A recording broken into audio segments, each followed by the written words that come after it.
अल्हम्दुलिल्लाह नहमदुहु व नस्तईनुहु व नस्तगफिरुहु व नु'मिनु बिही व नतवक्कलु अलैहि व नऊज़ु बिल्लाहि मिन शुरूरि अनफुसिना व मिन सय्यिआति अमालिना मन यहदिहिल्लाहु फला मुदिल्ल लहु व मन युद्लिलहु फला हादिय लहु व नशहदु अन ला इलाहा इल्लल्लाहु वहदहु ला शरीक लहु व नशहदु अन्न सय्यदना व नबियना व शफीअना व शिफाअ सुदूरना व गौसना व गयासना व मुगीसना व मुईनना व कुतबना व फरीदना व निज़ामना व सिराजना व उलाना व अशरफना व नूरा ऐनिना मुहम्मदन अब्दुहु व रसूलुहु अम्मा बाद फ़अऊज़ु बिल्लाहि मिनश शैतानिर रजीम बिस्मिल्लाहिर रहमानिर रहीम इन्नल्लाह व मलाइकतहु युसल्लूना अलन नबी या अय्युहल्लज़ीना आमनू सल्लु अलैहि व सल्लिमू तस्लीमा अल्लाहुम्मा सल्लि अला सय्यिदिना मौलाना मुहम्मद व अला आलि सय्यिदिना व मौलाना मुहम्मद व बारिक व सल्लिम व सल्लु अलैहि सलातन व सलामन अलैका या रसूल अल्लाह। अल्हम्दुलिल्लाह, आज हमारा ये छठा प्रोग्राम है और आज का मौजू बड़ा अहम है। बड़ी तवज्जो के साथ आप हजरात समाअत फरमाएं। इंशाअल्लाह ताला बड़ी मालूमात आप हजरात को हासिल होंगी।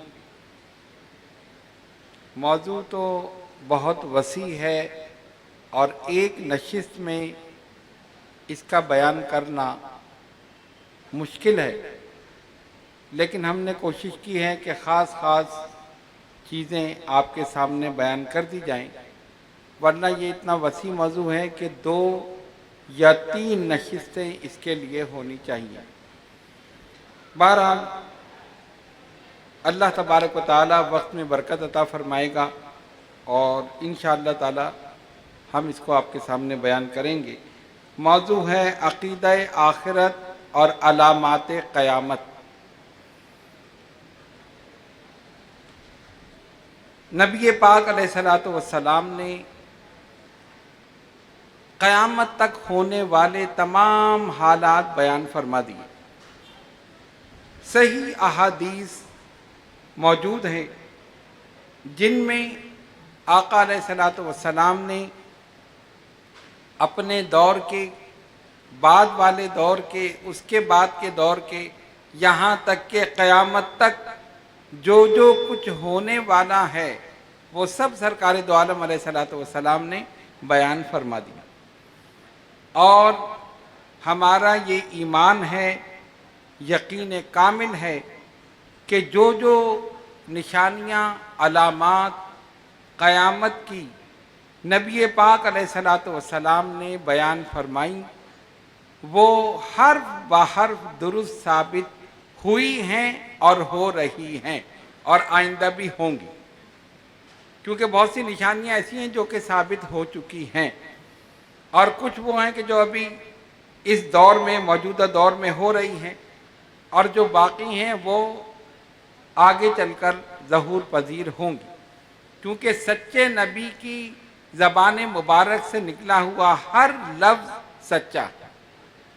और आप सुन चुके हैं कि कुरान करीम में अल्लाह तबारक व तआला ने फरमाया वमा यंतिक़ु अनिल हवा इन हुवा इल्ला वह्युन यूहा, हमारा महबूब नहीं बोलता मगर वही इलाही के साथ, यानी जो हम उनकी तरफ वही करते हैं वही तुम्हारी तरफ पहुंचा देते।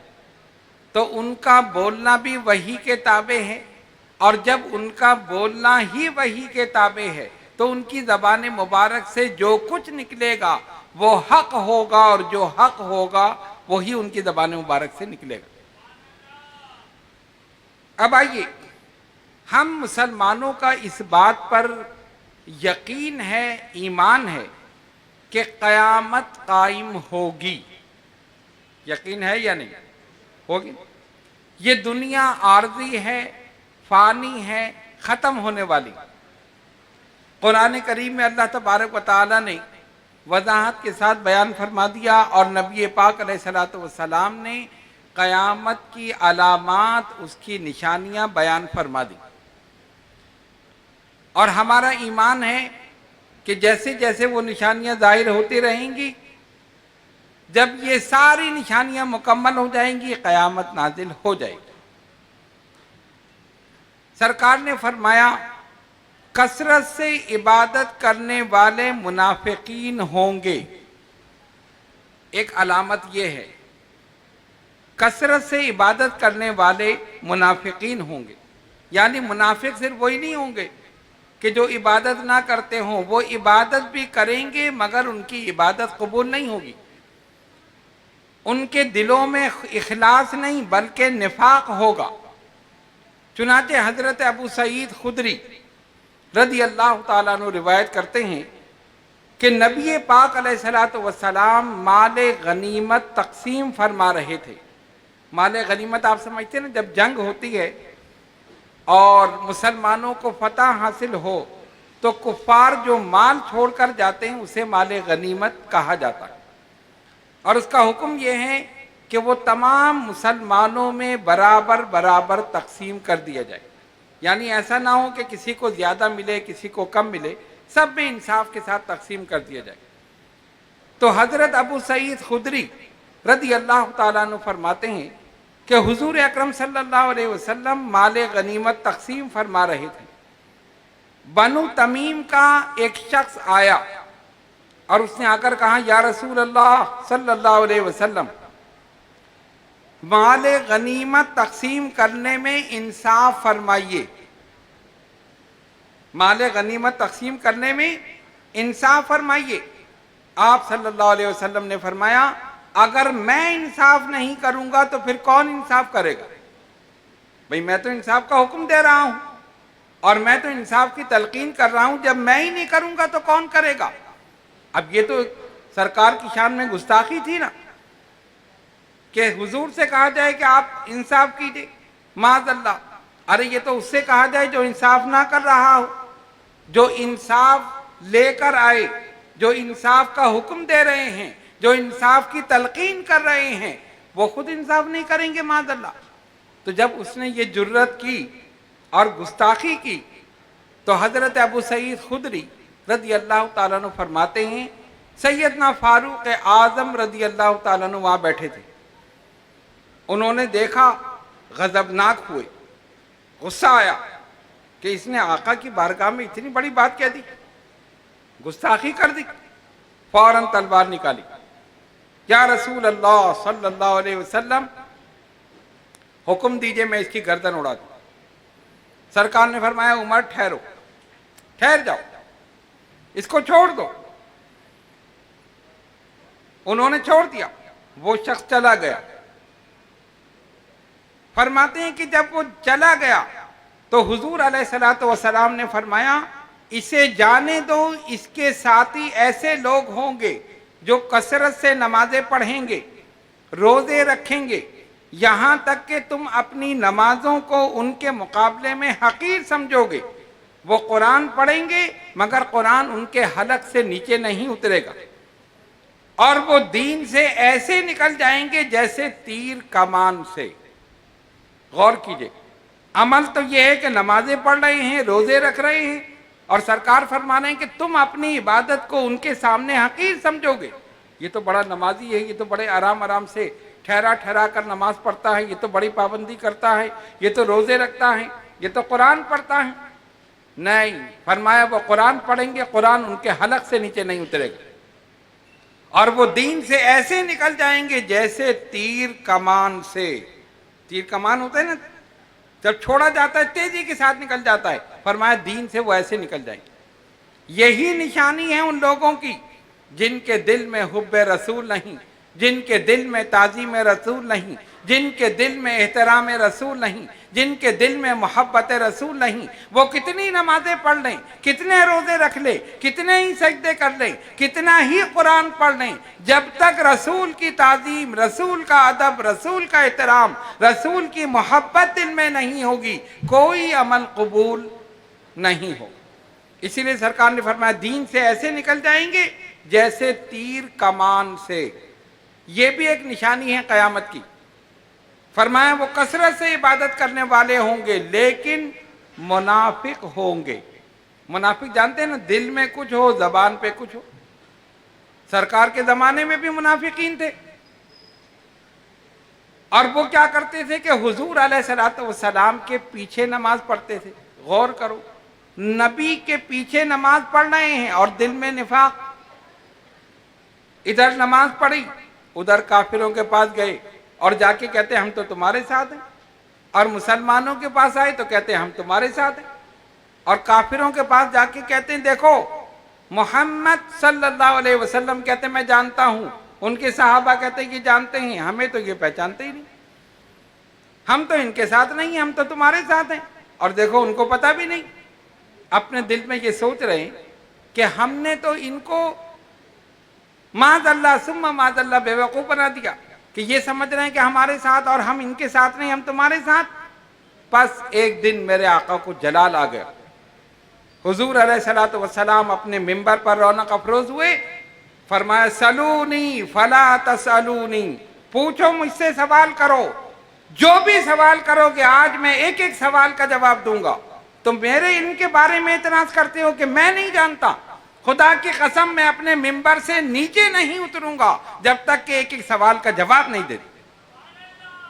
और उसके बाद वो जो मुनाफिक थे, जो दिल में सोच रहे थे हमें जानते नहीं है, सरकार ने उनका नाम लिया, फला बिन फला उखरुज मिनल मस्जिद अंत मुनाफिक, निकल जाए मेरी मस्जिद से तो मुनाफिक है। फिर दूसरे का नाम लिया, फिर तीसरे का नाम लिया, फिर चौथे का नाम लिया। जितने मुनाफिकीन थे सरकार ने सबका नाम लिया, उनके बाप का नाम लिया और सबको मस्जिद से निकाल दिया। पूछो मुझसे सलूनी वला तसलूनी, आज मैं अपने मिंबर से नीचे नहीं उतरूंगा जब तक कि एक एक के सवाल का जवाब ना दे दूं। एक खड़ा हुआ, उसने कहा या रसूलल्लाह बताइए मेरे बाप का नाम क्या है? फरमाया तेरे बाप का नाम हुज़ाफा है। दूसरा खड़ा हुआ, उसने सवाल किया। तीसरा खड़ा हुआ, जो जो सवाल कर रहा है आका सबको जवाब दे रहे हैं। फरमा रहे आज मिंबर से नीचे नहीं उतरूंगा जब तक जवाब न दे दूं। तो मेरे इनके बारे में एतराज करते हो? सब के सब खामोशी से निकल गए।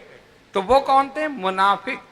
तो गौर करो, जब उस दौर में मुनाफिक थे, जो दौर सबसे बेहतर दौर था ना, जिसमें नबी पाक अलैहिस्सलातु वस्सलाम, सबसे बेहतर जमाना हुजूर का जमाना। फरमाया खैरुल कुरूनी करनी, तमाम जमानों में बेहतरीन जमाना मेरा जमाना है। सुम्मल लज़ीना यलूनहुम सुम्मल लज़ीना यलूनहुम, फिर उसके बाद वाले, फिर उसके बाद वाले, यानी सबसे बेहतर जमाना हुजूर अलैहिस्सलातु वस्सलाम का, फिर सहाबा का, फिर ताबईन का, फिर तबे ताबईन का, फिर बुजुर्गान दीन का, फिर औलिया कामिलीन का सिलसिला चलते चलते हम तक पहुंच गया। तो गौर करो, जो सबसे बेहतरीन जमाना था, जब उसमें मुनाफिक थे तो आज नहीं होंगे? होंगे ना। तो सरकार ने फरमाया कुर्बे क़यामत उसकी निशानी एक ये भी है कि कसरत से इबादत करने वाले होंगे लेकिन मुनाफिक। कुरान पढ़ेंगे लेकिन उनके हलक से नीचे नहीं उतरेगा। नमाजें रोजे ये सब करेंगे और ऐसी इबादत करेंगे तुम अपनी इबादत को उनके सामने हकीर समझोगे, लेकिन वो दीन से ऐसे निकल जाएंगे जैसे तीर कमान से। अब आइए दूसरी अलामत। फरमाया क़यामत की एक अलामत ये है, झूठी गवाहियां बढ़ जाएंगी। झूठी गवाहियां, गवाही देते हैं ना, फरमाया बढ़ जाएंगी। हजरत अब्दुल्ला इब्ने मसूद रज़ी अल्लाह ताला अन्हु इस हदीस को रिवायत करते हैं। फरमाते हैं कि नबी पाक अलैहिस्सलातु वस्सलाम ने फरमाया झूठी गवाहियां बढ़ जाएंगी और सच्ची को छुपा लिया जाएगा। जो सच्ची बात होगी उसको छुपा लिया जाएगा और जो झूठी होगी उसकी गवाही दी जाएगी और वो बढ़ जाएंगी। इस हदीस को मुस्नद अहमद बिन हम्बल ने रिवायत किया है। कुरान करीम में अल्लाह तबारक व तआला फरमाता है, वला तक्तुमुश शहादत व मन यक्तुमहा फइन्नहु आसिमुन क़ल्बुहु, और तुम गवाही को ना छुपाओ, जिसने गवाही को छुपाया उसने अपने दिल को आलूदा किया। देखो सरकार की बात कितनी सच्ची है। आज हम अपने माशरे में नजर डालें, हर तरफ झूठ ही झूठ नजर आते हैं। अदालत में जाओ तो झूठ, पैसे लेकर झूठी गवाही दे दी। अब जज तो गवाह चाहता है ना, भाई ये मामला है, इसका गवाह कौन है, झूठी गवाही पैसे लेकर दे दी, फैसला उसके हक में हो। ये नहीं सोचा कि कयामत में अल्लाह तबारक व तआला को क्या मुंह दिखाएंगे, नहीं, झूठी गवाहियां दी जा रही हैं और उसी पर फैसले हो रहे। नबी पाक अलैहिस्सलातु वस्सलाम ने फरमाया, कयामत की अलामतों में से एक ये भी है कि झूठी गवाहियां कसरत के साथ होंगी और जो सच्ची बात होगी, सच्ची गवाही होगी, उसे छुपा लिया जाएगा। जबकि ये झूठी गवाही देना कुरान के भी खिलाफ है और अहादीस मुबारका के भी खिलाफ। तीसरी अलामत फरमाया, जहालत बढ़ जाएगी और इल्म उठा लिया जाएगा। कुर्ब क़यामत की एक अलामत यह भी है। हजरत अब्दुल्ला बिन अमर बिन आस रदी अल्लाह ताला अन्हु रिवायत फरमाते हैं कि मैंने रसूलुल्लाह सल्लल्लाहु अलैहि वसल्लम को फरमाते सुना, सरकार ने फरमाया, अल्लाह ताला इल्म अता करने के बाद तुमसे इल्म छीनेगा नहीं, बल्कि उलमा की अरवाह को कब्ज कर लेगा, यानी उनको वफात दे देगा। अब जाहिर है जब उलमा को उठा लिया जाएगा तो दुनिया में कौन रहेगा, जाहिल रह जाएंगे।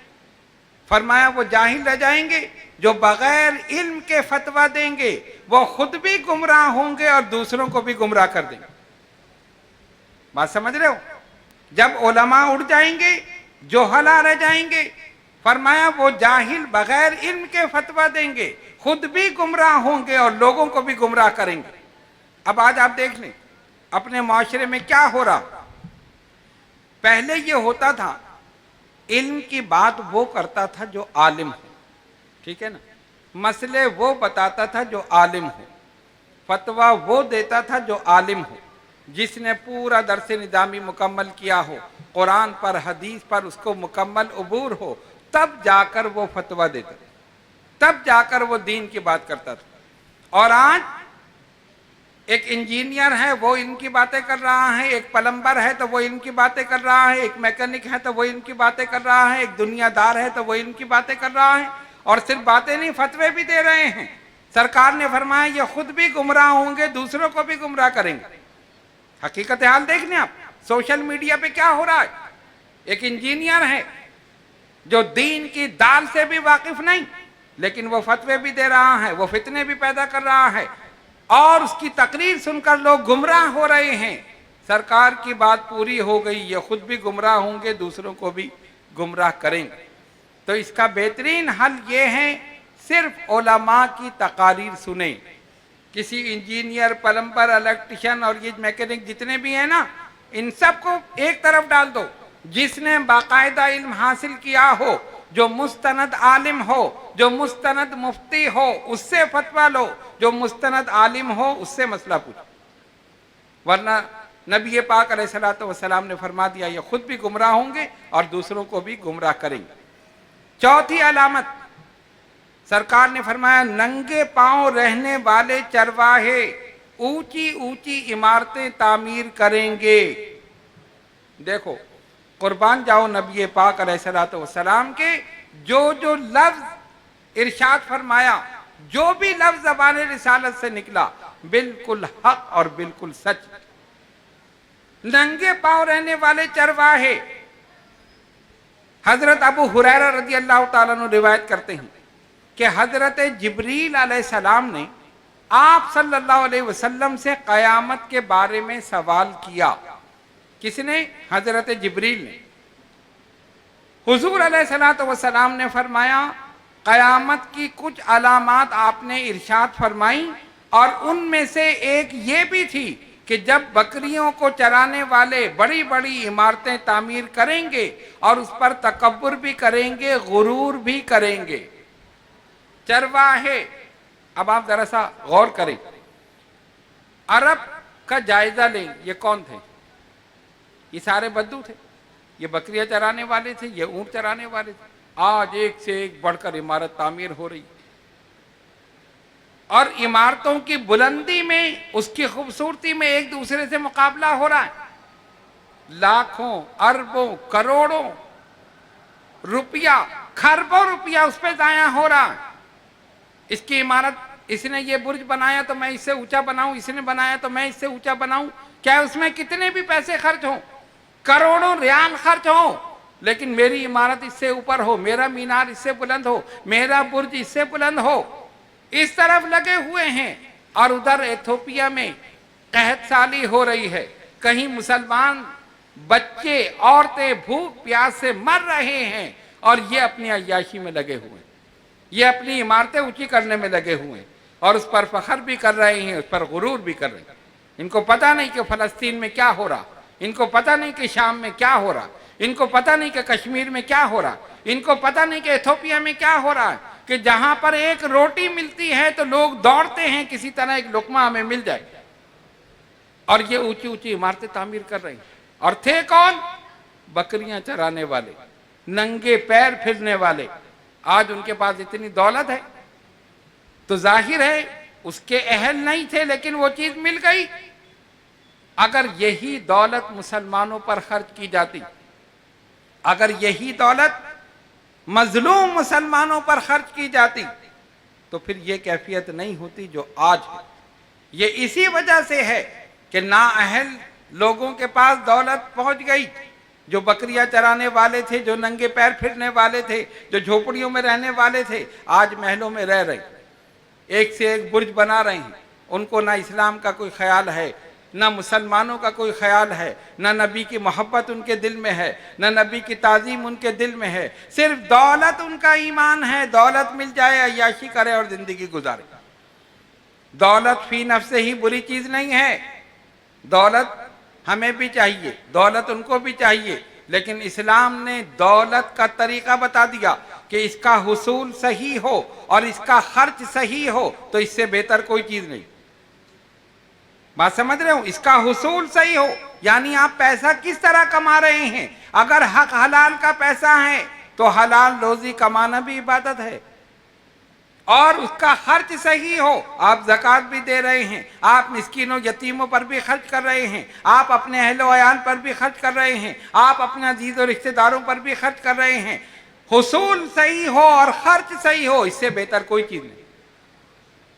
दौलत कारून के पास भी थी, दौलत नमरूद के पास भी थी, दौलत अबू जहल के पास, अबू लहब के पास भी थी, लेकिन इसी दौलत ने कारून को जहन्नुम में पहुंचा दिया, इसी दौलत ने नमरूद को जहन्नुम में पहुंचा दिया, इसी दौलत ने अबू जहल, अबू लहब और दीगर को जहन्नुम में पहुंचा दिया। और दौलत उस्मान गनी के पास भी थी, इसी दौलत ने उनको जन्नत में पहुंचा दिया।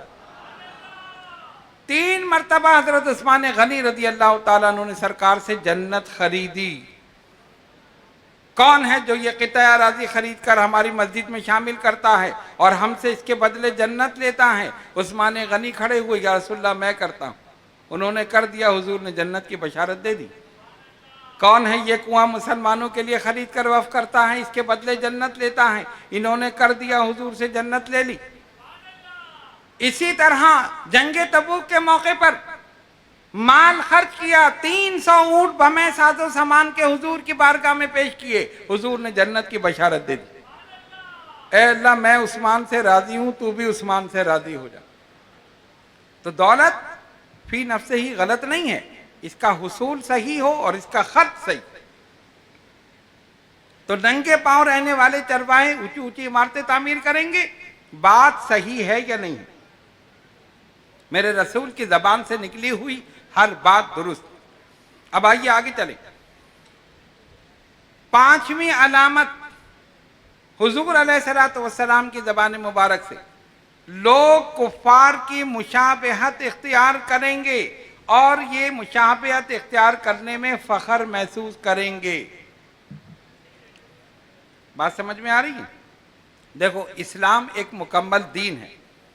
इस्लाम ने रहने सहने का, उठने बैठने का, चलने फिरने का, खाने पीने का, पहनने का, ओढ़ने का सारा तरीका बता दिया।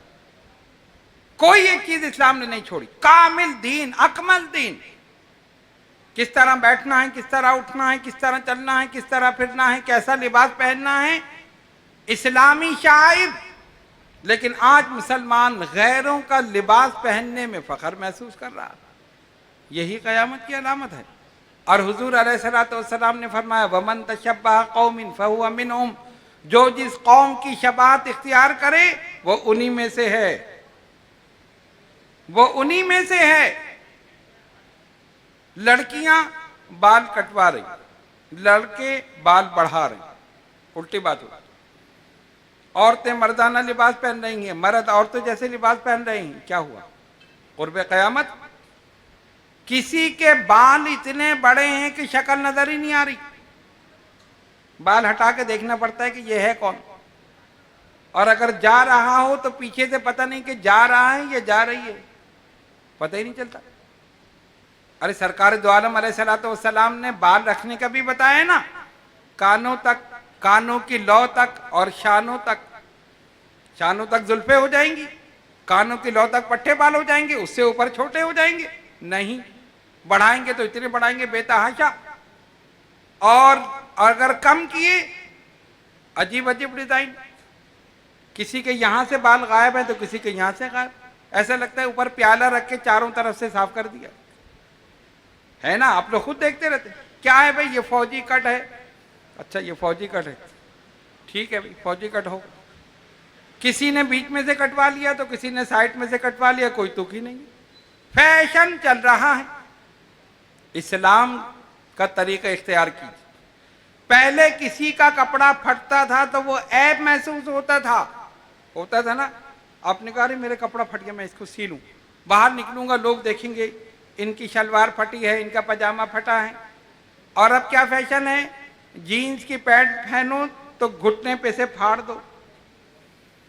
मैंने कहा, ये क्या करा? नहीं हजरत, ये तो फाड़ा जाता है। अच्छा हाँ, घुटने पे से जीन्स की पैंट को फाड़ना जरूरी है, यही तो फैशन है। वाह माशाल्लाह। अब ये फैशन कहीं आगे ना बढ़ जाए, पूरा ही फाड़ना कहीं फैशन ना हो जाए। अस्तगफिरुल्लाह। कम से कम सतर पोशी तो रहे। नहीं, किसी को देखो तो शॉर्ट पहन के घूम रहा है, शॉर्ट आधी पैंट। चलो शॉर्ट है, कहीं ये शॉर्ट भी गायब हो गई तो फिर मसला हो जाएगा। यही हम तो परेशान हैं। ये तो पैंट तो आधी हो गई, ये आधी भी गायब हो गई तो फिर मसला हो जाएगा, बाहर निकलना ही मसला होगा। मेरे बुजुर्गों और दोस्तों, इस्लामी लिबास पहनिए। इस्लाम का जो तरीका है वो कहीं का नहीं। कुरान ने कहा, या अय्युहल्लज़ीना आमनू उदखुलू फिस्सिल्मि काफ़ा, ऐ ईमान वालो, इस्लाम में पूरे तौर पर दाखिल हो जाओ।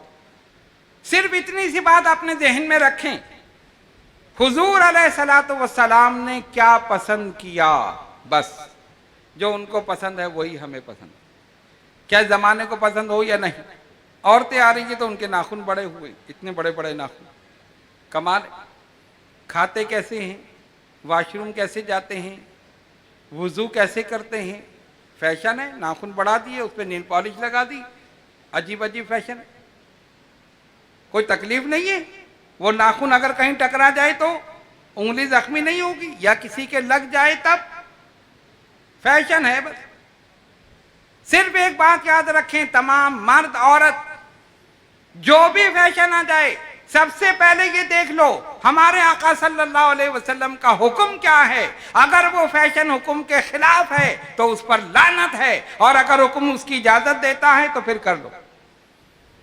जमाने की हंसी, अपनों के ताने, गैर के शिकवे, तेरी मर्जी समझकर सब गवारा कर लिया मैंने। जमाने की हंसी, जमाने हंस रहे हैं, देखो ये क्या कर रहा है। अपनों के ताने, अपने ताने दे रहे हैं, भाई तुम नाखून बढ़ाओ, देखो सब बढ़ा रहे हैं। गैर के शिकवे, गैर शिकवे कर रहे हैं, भाई तुम जमाने के साथ नहीं चल रहे, तुम तब पीछे चल रहे हो। नहीं, शायर कहता है, तेरी मर्जी समझकर सब गवारा कर लिया मैं। जो हुजूर अलैहिस्सलातु वस्सलाम की रजा, जो उनकी मर्जी, जो उनकी पसंद, उसी में अमन है, उसी में आफियत है, उसी में सलामती है। अब आप इतनी सी बात देख लें, पहले अगर कोई औरत नकाब लगा ले तो जो औरतें नहीं लगाती वो कहते नहीं ये क्या है भाई, ये क्या सांस घुटेगा, सांस घुट रहा है, ये सांस जो हम बाहर निकालते हैं यही अंदर जा रहा है, ये तो गलत है, ये तो गलत है ना। और जब कोरोना आया सब लगा के फिर रहे, सब लगा के फिर रहे। औरतें तो औरतें, मर्द भी लगा के फिर रहे। अब क्या हुआ, कोरोना से डर गए, अल्लाह से नहीं डरे। कोरोना से डर गए, अल्लाह से नहीं डरे। मेरे बुजुर्गों और दोस्तों, ये दुनिया आर्जी है, फानी है, ख़त्म होने वाली है। हमें ना फैशन को देखना है, ना हमें अखियार को देखना है, ना हमें उनके लिबास को देखना है, ना हमें उनके आदात व अतवार को देखना है, ना हमें उनके तहजीब और तमद्दुन को देखना है। हमें अगर देखना है तो अपने नबी की पसंद को देखना, जो उनकी पसंद है वही हमारी पसंद।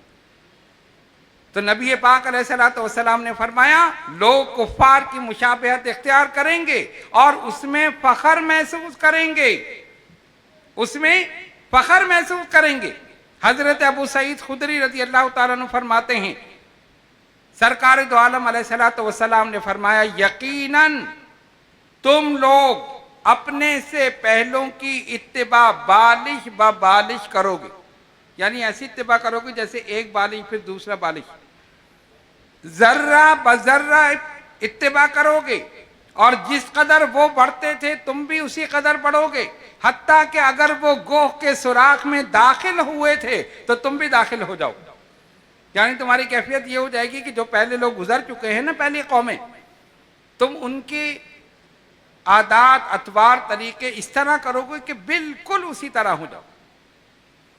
लेकिन ऐसा नहीं होना चाहिए। हमें चाहिए कि हत्तुल इम्कान कोशिश करें कि हम मुसलमान रहें। अब आप इतनी सी बात देख लें, क्या वो हमारा लिबास इस्तेमाल करते हैं? क्या वो हमारी ज़बान बोलते हैं? नहीं, उनका अपना लिबास है, अपनी ज़बान है, और हम अपनी ज़बान छोड़कर उनकी ज़बान बोल रहे हैं। इस्लाम ने किसी ज़बान को सीखने से मना नहीं किया, आप सीख सकते हैं। नबी पाक अलैहिस्सलातु वस्सलाम ने खुद सहाबा से कहा कि ज़बान सीखो और उसी ज़बान में जाकर तबलीग करो।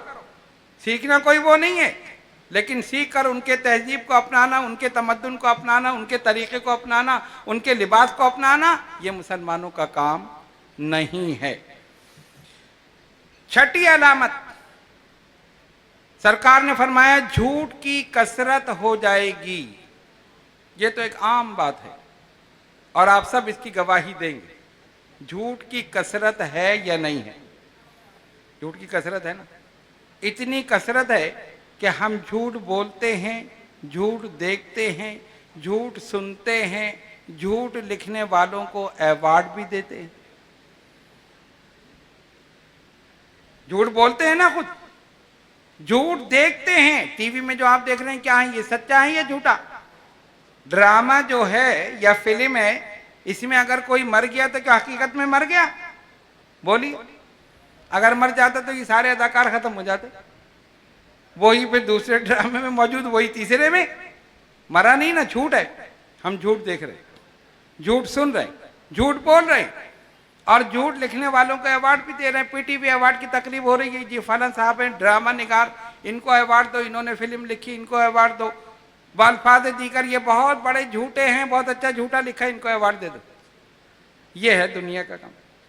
झूठ बोलते हैं, झूठ सुनते हैं, झूठ देखते हैं, और झूठ बोलने वालों को अवार्ड भी देती है। इस्लाम सच्चा दीन है।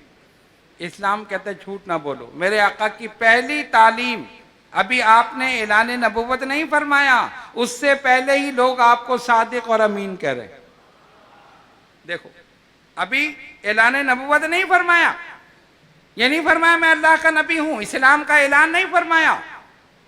जमाने जाहिलियत में, उस माशरे में जहां पर झूठ आम है, जहां पर बदकारी आम है, जहां पर फहश गोई आम है, उस माशरे में जिसमें हर बुराई मौजूद है, एक पाकीज़ा नफ्स इंसान सच बोल रहा है, और ऐसा सच बोल रहा है कि पूरा माशरा उसे सादिक और अमीन कह रहा। तो हुजूर अलैहिस्सलातु वस्सलाम की पहली तालीम ही यही, पहली तालीम ही यही।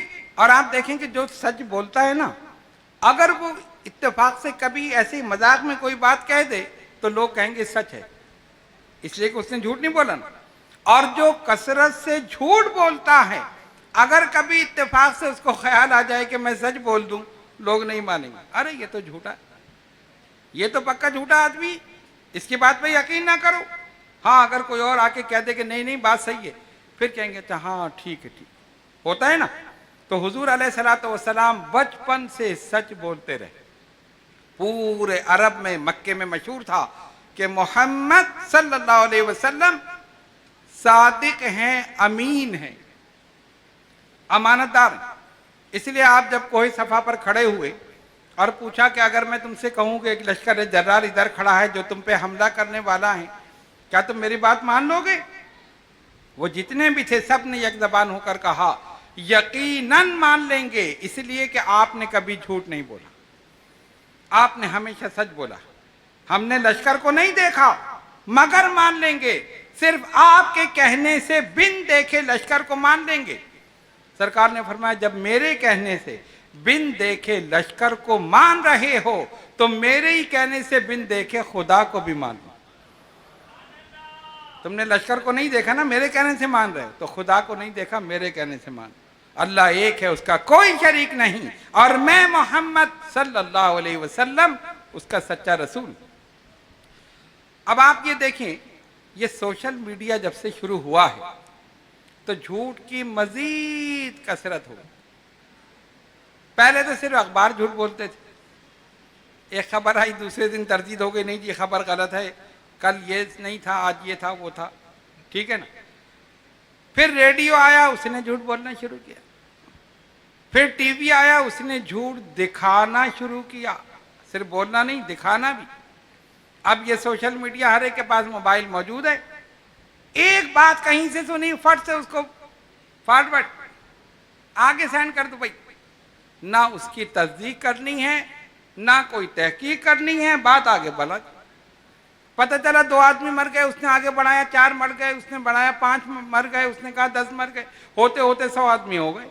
पता चला तो 2 ही आदमी मरे थे, हर एक ने बढ़ा दिया ना अपनी तरफ से। याद रखिए, जब तक किसी खबर की तस्दीक ना हो जाए हरगिज उसे आगे ना बढ़ाए, हरगिज उसे आगे फॉरवर्ड ना करें। एक लतीफ़ा हुआ, मैं एक जगह गया, किसी गैर मुल्क गया, मैं मुल्क का नाम नहीं ले रहा, वैसे तो वो लोग अगर सुन रहे होंगे तो खुद ही समझ जाएंगे, क्योंकि ये हमारा प्रोग्राम लाइव जा रहा है और अल्हम्दुलिल्लाह पूरी दुनिया में देखा और सुना जा रहा है। तो एक आलिम दीन की अहलिया का इंतकाल हुआ। अब खबर बनाई जाती है ना, अहले सुन्नत के फला आलिम दीन हजरत अल्लामा मौलाना फला, ठीक है ना, उनकी अहलिया का इंतकाल हो गया। अब वो जैसे ही मैसेज आया, वो मेरे पास, हजरत वो अल्लामा साहब का इंतकाल हो गया। अरे इन्ना लिल्लाहि। दूसरा आया, अल्लामा साहब का इंतकाल हो गया। तीसरा आया, एक साहब कहना है फातिहा पढ़ दें, फातिहा। मैंने कहा ठहर जाओ जरा देख ले, फिर फातिहा पढ़ेंगे। आगे कोई नहीं पढ़ रहा कि उनकी अहलिया, नाम सुनते ही बस फातिहा शुरू हो गई। बाद में किसी आदमी ने, समझदार ने गौर से पढ़ा, उसने कहा रे वो मौजूद है हजरत, उनकी अहलिया का हुआ है। ये एक मिसाल मैं आपको दे रहा हूँ, ये आजकल चल रहा है। एक बात सुनी, जैसे ही आपके पास कोई क्लिप आया फौरन आगे बढ़ा दो। याद रखिए, कोई हदीस, कोई कौल, कोई ऐसी चीज आए जब तक तस्दीक ना हो आप आगे न बढ़ाएं, इसलिए कि दुनिया झूठी है, झूठों की कसरत है। और सोशल मीडिया में, और तरीका तो ये है, कहते इतना झूठ बोलो, इतना बोलो कि सच हो जाए, और ये होता है। इतनी बहादुरी से और इतने एतमाद से झूठ बोलते हैं कि सच बोलने वाला भी परेशान हो जाए कि पता नहीं मैं ही गलत तो नहीं हूं, ये तो बोल रहा है, नहीं जी साहब ये तो हुआ है, ऐसा तो हुआ है। अच्छा भाई हुआ। तो कहने का मकसद ये है कि आप तमाम हजरात, आप अहले तरीक़त हैं, अहले मोहब्बत हैं, बुजुर्गान दीन के दामन से वाबस्ता हैं। इस बात को याद रखिए, कभी भी बगैर तहकीक के बात आगे ना पहुंचाएं, ठीक है, ना वैसे पहुंचाएं, ना फोन के जरिए पहुंचाएं, ना व्हाट्सएप के जरिए, ना किसी और जरिए। हुजूर अलैहिस्सलातु वस्सलाम ने फरमाया, मोमिन के अंदर तमाम खसलतें हो सकती हैं सिवाय झूठ और खयानत के। बात मुकम्मल हो गई। अब याद रख लो, फरमाया मोमिन के अंदर तमाम खसलतें हो सकती हैं सिवाय झूठ और खयानत के। मोमिन ना झूठ बोलेगा ना अमानत में खयानत करेगा। अब इस तनाजुर में हम सब अपना जायजा ले लें, क्या हम झूठ बोल रहे हैं? क्या हमने किसी के साथ अमानत में खयानत की है? अगर ऐसा हुआ है तो आज ही सच्चे दिल से तौबा कर लीजिए, सच्चे दिल से तौबा कर लीजिए, मौला आइंदा मैं झूठ नहीं बोलूंगा और आइंदा कभी अमानत में खयानत नहीं करूंगा। आप मोमिनों में दाखिल हो जाएंगे। कितनी प्यारी बात बताई हमारे आका सल्लल्लाहु अलैहि वसल्लम ने। इस हदीस को मुस्नद इमाम अहमद ने रिवायत किया है। मोमिन के अंदर सारी खसलतें हो सकती हैं सिवाय झूठ और खयानत के। दूसरी हदीस हजरत जाबिर बिन समरा रदी अल्लाह ताला अन्हु बयान करते हैं कि हुजूर अलैहिस्सलातु वस्सलाम ने फरमाया, क़यामत से पहले कुछ झूठे लोग जाहिर होंगे, इनसे बचकर रहना। क़यामत से पहले झूठे लोग जाहिर होंगे, इनसे बचकर रहना। इसमें आप देख सकते हैं खुद कि कौन झूठा है, कौन कसरत से झूठ बोल रहा है, उससे किस तरह बचा जा सकता है, तो वो आप खुद कर सकते हैं। सातवीं अलामत, ताकतवर का कमजोर को खा जाना। फरमाया ये भी क़यामत की अलामतों में से एक अलामत है। जो ताकतवर होगा ना, कमजोर को खा जाएगा। आप देख लें माशरे में क्या हो रहा, सब जानते हैं, कोई इसकी वजाहत की जरूरत नहीं। जिसके पास ताकत है, जिसकी लाठी उसकी भैंस, जिसके पास ताकत है, असलहा है, ओहदा है, मनसब है, इख्तियार है, वो कमजोर को नहीं छोड़। उम्मुल मोमिनीन हजरत सैयदा आयशा सिद्दीक़ा रदी अल्लाह ताला अन्हा बयान करती हैं कि हुजूर अलैहिस्सलातु वस्सलाम घर में दाखिल हुए। आप फरमा रहे थे, ए आयशा, मेरी उम्मत में से तुम्हारी कौम बहुत जल्द मुझसे मिलने वाली है। वो फरमाती हैं कि जब हुजूर अलैहिस्सलातु वस्सलाम तशरीफ फरमा हुए तो मैंने अर्ज की, या रसूल अल्लाह सल्लल्लाहु अलैहि वसल्लम, अल्लाह मुझे आप पर फिदा कर दे। जब आप दाखिल हुए तो आप ऐसा कलाम कह रहे थे जिसने मुझे खौफ ज़दा कर दिया। आका ने फरमाया, वो कौन सा कलाम? तो मैंने अर्ज की, आपका ख्याल है कि मेरी कौम आपसे पहले, सबसे पहले मिलने वाली है? आप सल्लल्लाहु अलैहि वसल्लम ने फरमाया, हाँ। तो मैंने अर्ज की, ये किस वजह से? आप सल्लल्लाहु अलैहि वसल्लम ने फरमाया, ताकतवर कमजोर को खा जाएंगे यहां तक के कयामत कायम हो जाएगी।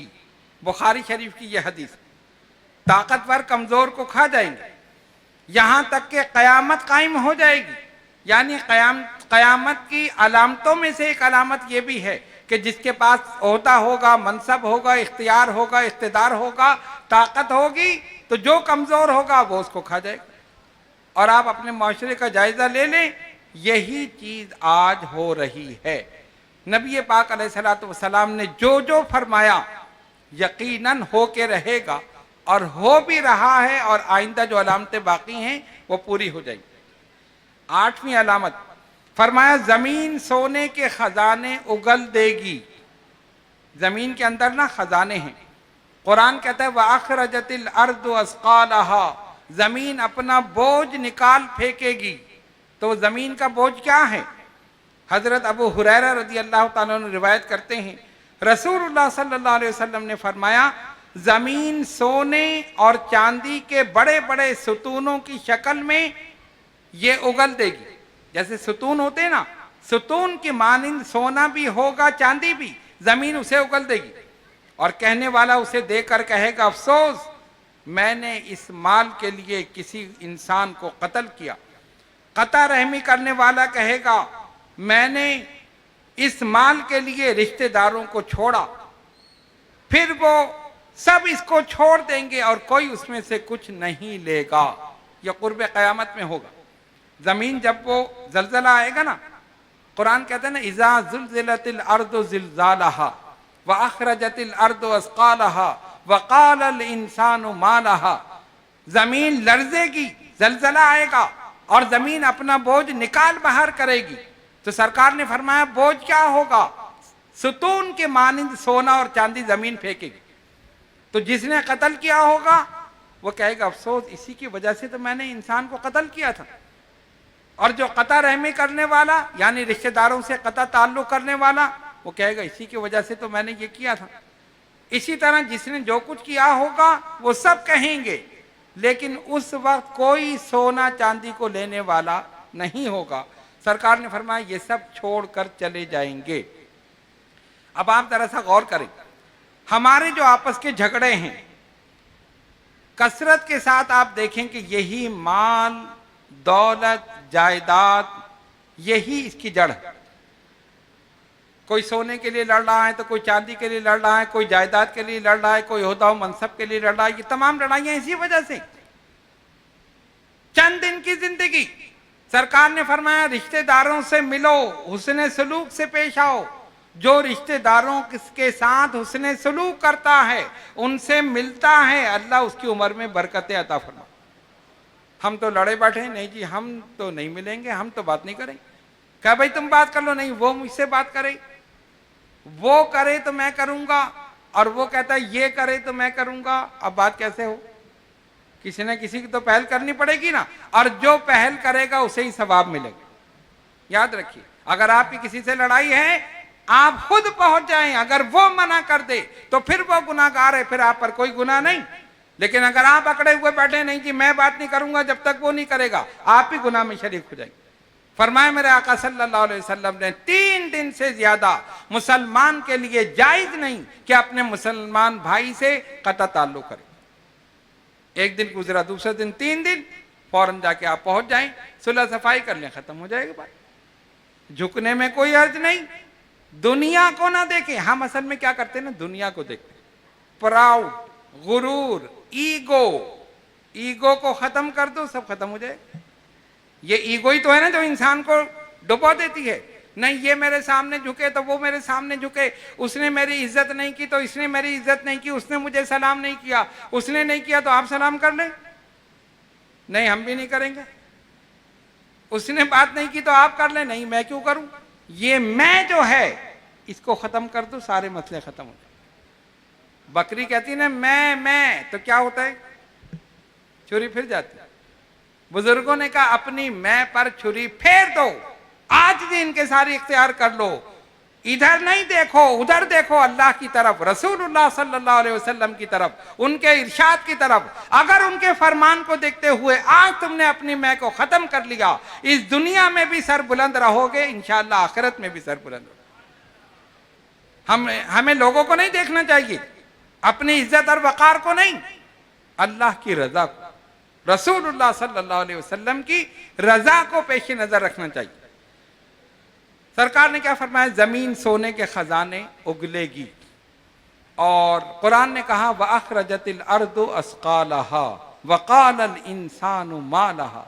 जब जमीन वो फेंकेगी तो इंसान कहेगा ये क्या हुआ, ये इसको क्या हुआ। खैर बहरहाल इसको सही मुस्लिम ने रिवायत किया है इस हदीस। नबी अलामत फरमाया ना अहल लोग ओहदे संभाल लेंगे। अब हदीस सुनिए, नबी पाक अलैहिस्सलातु वस्सलाम ने फरमाया, एक मौके पर हुजूर अलैहिस्सलातु वस्सलाम कोई चीज बयान फरमा रहे थे। एक आराबी आया और उसने पूछा या रसूल अल्लाह सल्लल्लाहु अलैहि वसल्लम कयामत कब आएगी। आप सल्लल्लाहु अलैहि वसल्लम ने फरमाया जब अमानत उठ जाएगी। आराबी ने कहा अमानत कैसे उठेगी, तो आपने फरमाया जब इख्तियारात ना अहलों के सुपुर्द कर दिए जाएंगे। गौर कीजिए कितनी वाज़े हदीस है और कितने वाज़े अल्फाज हैं। अमानत कैसे उठेगी, जब इख्तियारात ना अहलों के सुपुर्द कर दिए जाएंगे। बुखारी की हदीस। अब इस हदीस की रोशनी में देख लो क्या हो रहा। जो जिस मनसब पर है उसका अहल है, नाम लेने की जरूरत नहीं, आप सब समझदार हैं, सब जानते हैं हमारे मुल्क में क्या हो रहा है और दीगर जगह भी क्या हो रहा है। सिर्फ मुल्क की बात नहीं और जगह भी। ना अहलों के सुपुर्द अमानत उठ जाएगी। क्यों? अमानत क्या है, जो उसका अहल हो ना उसे दी जाएगी। अब जो उसका अहल ही नहीं, आपने उसको बिठा दिया तो वो तो फिर जो ना अहल है वो तो वही हरकतें करेगा। तो फिर वही चीज हो जाएगी ना, तो फिर तो सारी बातें वही होंगी। और जो नाअहल है, जब वो उस मनसब का अहल ही नहीं है और उसको बिठा दिया गया, तो फिर मुल्क का बेड़ा गर्क तो करेगा और क्या करेगा। हकीकत है ना। ये भी कयामत की अलामतों में से एक अलामत है, और ये अलामत तो हम सबके सामने जाहिर है, बल्कि सारी ही जाहिर है। लेकिन ये तो बिल्कुल यानी ऐसी फिट हुई है कि इसमें तो एक चीज की भी, इसमें तशरीह की भी जरूरत नहीं, इसलिए मैं इसकी तशरीह नहीं कर रहा, आप खुद समझ जाएं।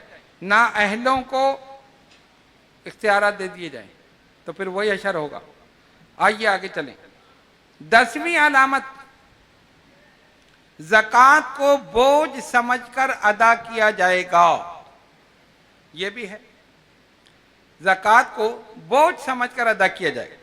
देखो, इस्लाम के जितने भी अहकामात हैं, इस्लाम ने मुसलमानों को तकलीफ नहीं दी। कुरान कहते हैं ला युकल्लिफुल्लाहु नफ्सन इल्ला वुसअहा, हम किसी नफ्स को, किसी जान को इतनी तकलीफ नहीं देते जिसको उठाने की वो ताकत ना रखता। ठीक है ना। अब ये नहीं कहा कि तुम जैसे ही पैसे कमाओ फौरन जाके ज़कात दे दो, नहीं। तुमने माल कमाया, ठीक है, माल रखो अपने पास, 1 साल गुजर जाए और वो हाजत असलिया से जायद हो, तब ज़कात। कितना प्यारा निजाम है। 1 साल गुजरने, अगर ये कह दिया जाता है भाई जो भी पैसा कमा के लाए 2.5% निकालते अल्लाह के लिए, लोग तो घबरा जाते, नहीं जी हम कैसे निकाले। हालांकि मैं आपको ये बता दूं, इस माशरे में ऐसे लोग तो मौजूद हैं जो ज़कात को माज़अल्लाह बोझ समझते हैं, लेकिन अल्हम्दुलिल्लाह ऐसे भी मौजूद हैं, आज भी मौजूद हैं और मेरी नजरों में है कि जो रोजाना अगर कमाते हैं तो 2.5% अल्लाह के लिए निकाल देते हैं। ऐसे भी लोग मौजूद हैं और वो कहते हैं हम निकालते हैं तो हमारे माल में और बरकत होती है। अल्लाह की शान है। वो कहते हैं मेरी राह में दो, मैं 70 गुना बढ़ा के लौटा दूंगा। उसको जरूरत नहीं है माल की, उसको तुम्हारे खुलूस की जरूरत है। खुलूस के साथ मेरी राह में अपना माल निकालो, मेरे लिए निकालो, फिर देखो मैं कितना बढ़ाकर तुम्हें देता हूं। कुरान ने कहा वल्लाहु युदाइफु लिमन यशा, अगर अल्लाह चाहे तो इसमें और इजाफा कर। लेकिन अफसोस ये है कि मुसलमान ज़कात देने में भी, सारे तो ऐसे नहीं हैं इल्ला माशाअल्लाह, लेकिन अक्सरियत कहा जा सकता है कि नहीं देते। अब अगर माल चोरी हो गया, अगर सोना चोरी हो गया, अगर पैसे चोरी हो गए, अगर घर में चोरी हो गई, वावेला हो रहा है जी चोरी हो गई, ये हो गया वो हो गया, पूछा तुमने ज़कात दी? नहीं जी ज़कात तो नहीं। ज़कात जो है ये माल का मैल है, माल का मैल है। जब आपने ज़कात दी आपका माल पाक हो गया, साफ हो गया, खुद अल्लाह की तरफ से हिफाजत होगी उस माल की जिसकी ज़कात दी गई, उस सोने की जिसकी ज़कात दी गई। लेकिन हम समझते माज़अल्लाह की तो बोझ है। बोझ नहीं है मेरे बुजुर्गों और दोस्तों, ये अल्लाह तबारक व तआला ने गरीबों के लिए एक चीज रखी है। जब अमीरों के पास इतना पैसा हो जाए कि वो 1 साल तक हाजत असलिया से जायद पैसा उनके पास पड़ा हो, तब 2.5% ज़कात है, और वो कहां जाएगी? गरीबों में, ताकि उन मुसलमानों के पास जाए जो खा पी नहीं सकते, खाने पीने के लिए उनके पास नहीं, पहनने ओढ़ने के लिए उनके पास नहीं। और मैं पूरे दावे के साथ कहता हूं, अगर ज़कात और मीरास, मीरास जानते हैं ना, एक आदमी मरा, उसने छोड़ा, एक मकान छोड़ा, एक बंगला छोड़ा, 2-3 दुकानें छोड़ी, ये सारी चीजें हैं ना। अब लड़ाई हो रही, वो कहता मैं खा जाऊं, वो कहता मैं खा जाऊं, वो कहता मैं खा जाऊं। कोई किसी के नाम कर रहा है कि इस तरह करके मैं इसको बचा लूंगा, वो कहता है इस दुकान को बीवी के नाम कर दो, इस तरह बचा लूंगा, वो कहते हैं इसको यूं कर दो। अल्लाह का खौफ नहीं है, अल्लाह का खौफ नहीं। हालांकि इल्म मीरास मौजूद है, कुरान करीम में पूरी आयतें इसके लिए मौजूद हैं, इतनी वजाहत के साथ मौजूद हैं कि इनकार की गुंजाइश ही नहीं। बीवी का कितना हिस्सा है, बच्चों का कितना हिस्सा है, लड़कों का कितना है, लड़कियों का कितना है, सारी चीजें मौजूद हैं। लेकिन फिर भी नहीं, वो कहते मैं खा लूं, कहते मैं खा लूं। भाई अगर आप कुरान के मुताबिक, शरीयत के मुताबिक तकसीम कर देंगे, हर एक को हिस्सा मिल जाएगा, कोई मसला भी नहीं होगा, कोई परेशानी भी नहीं होगी, आप अल्लाह की बारगाह में सुरखरू होंगे। लेकिन नहीं, सांप बनकर उस पर बैठे हैं और ये ख्याल ही नहीं कि हमें मरना है, हमें अल्लाह को मुंह दिखाना है, हमें कब्र में जाना है। याद रखो, अगर जानबूझकर किसी यतीम को महरूम करोगे, जानबूझकर किसी हकदार को महरूम करोगे, जानबूझकर अगर किसी हिस्सेदार को जिसके शरीयत ने हिस्सा मुकर्रर किया है, जानबूझकर इस दुनिया में महरूम करोगे, इसी दुनिया में तुम्हें सजा मिलेगी। और जो कब्र में और हशर में काम होगा वो तो अलग है। अल्लाह के गजब से डरो। जहां जहां तक ये मेरी तकरीर सुनी जा रही है, और जो लोग इस बात के मुर्तकिब हैं कि वो मीरास पर सांप बन के बैठे हैं, अपनी बहनों को महरूम कर दिया, अपने भतीजों को, भाइयों को महरूम कर दिया, और खुद सारा ऊपर कब्जा करके बैठे हैं, कान खोल कर सुन ले, अगर आज वो नहीं करेंगे तो कब्र ही में अजाब होगा, हशर में जो होगा वो तो देखा जाएगा।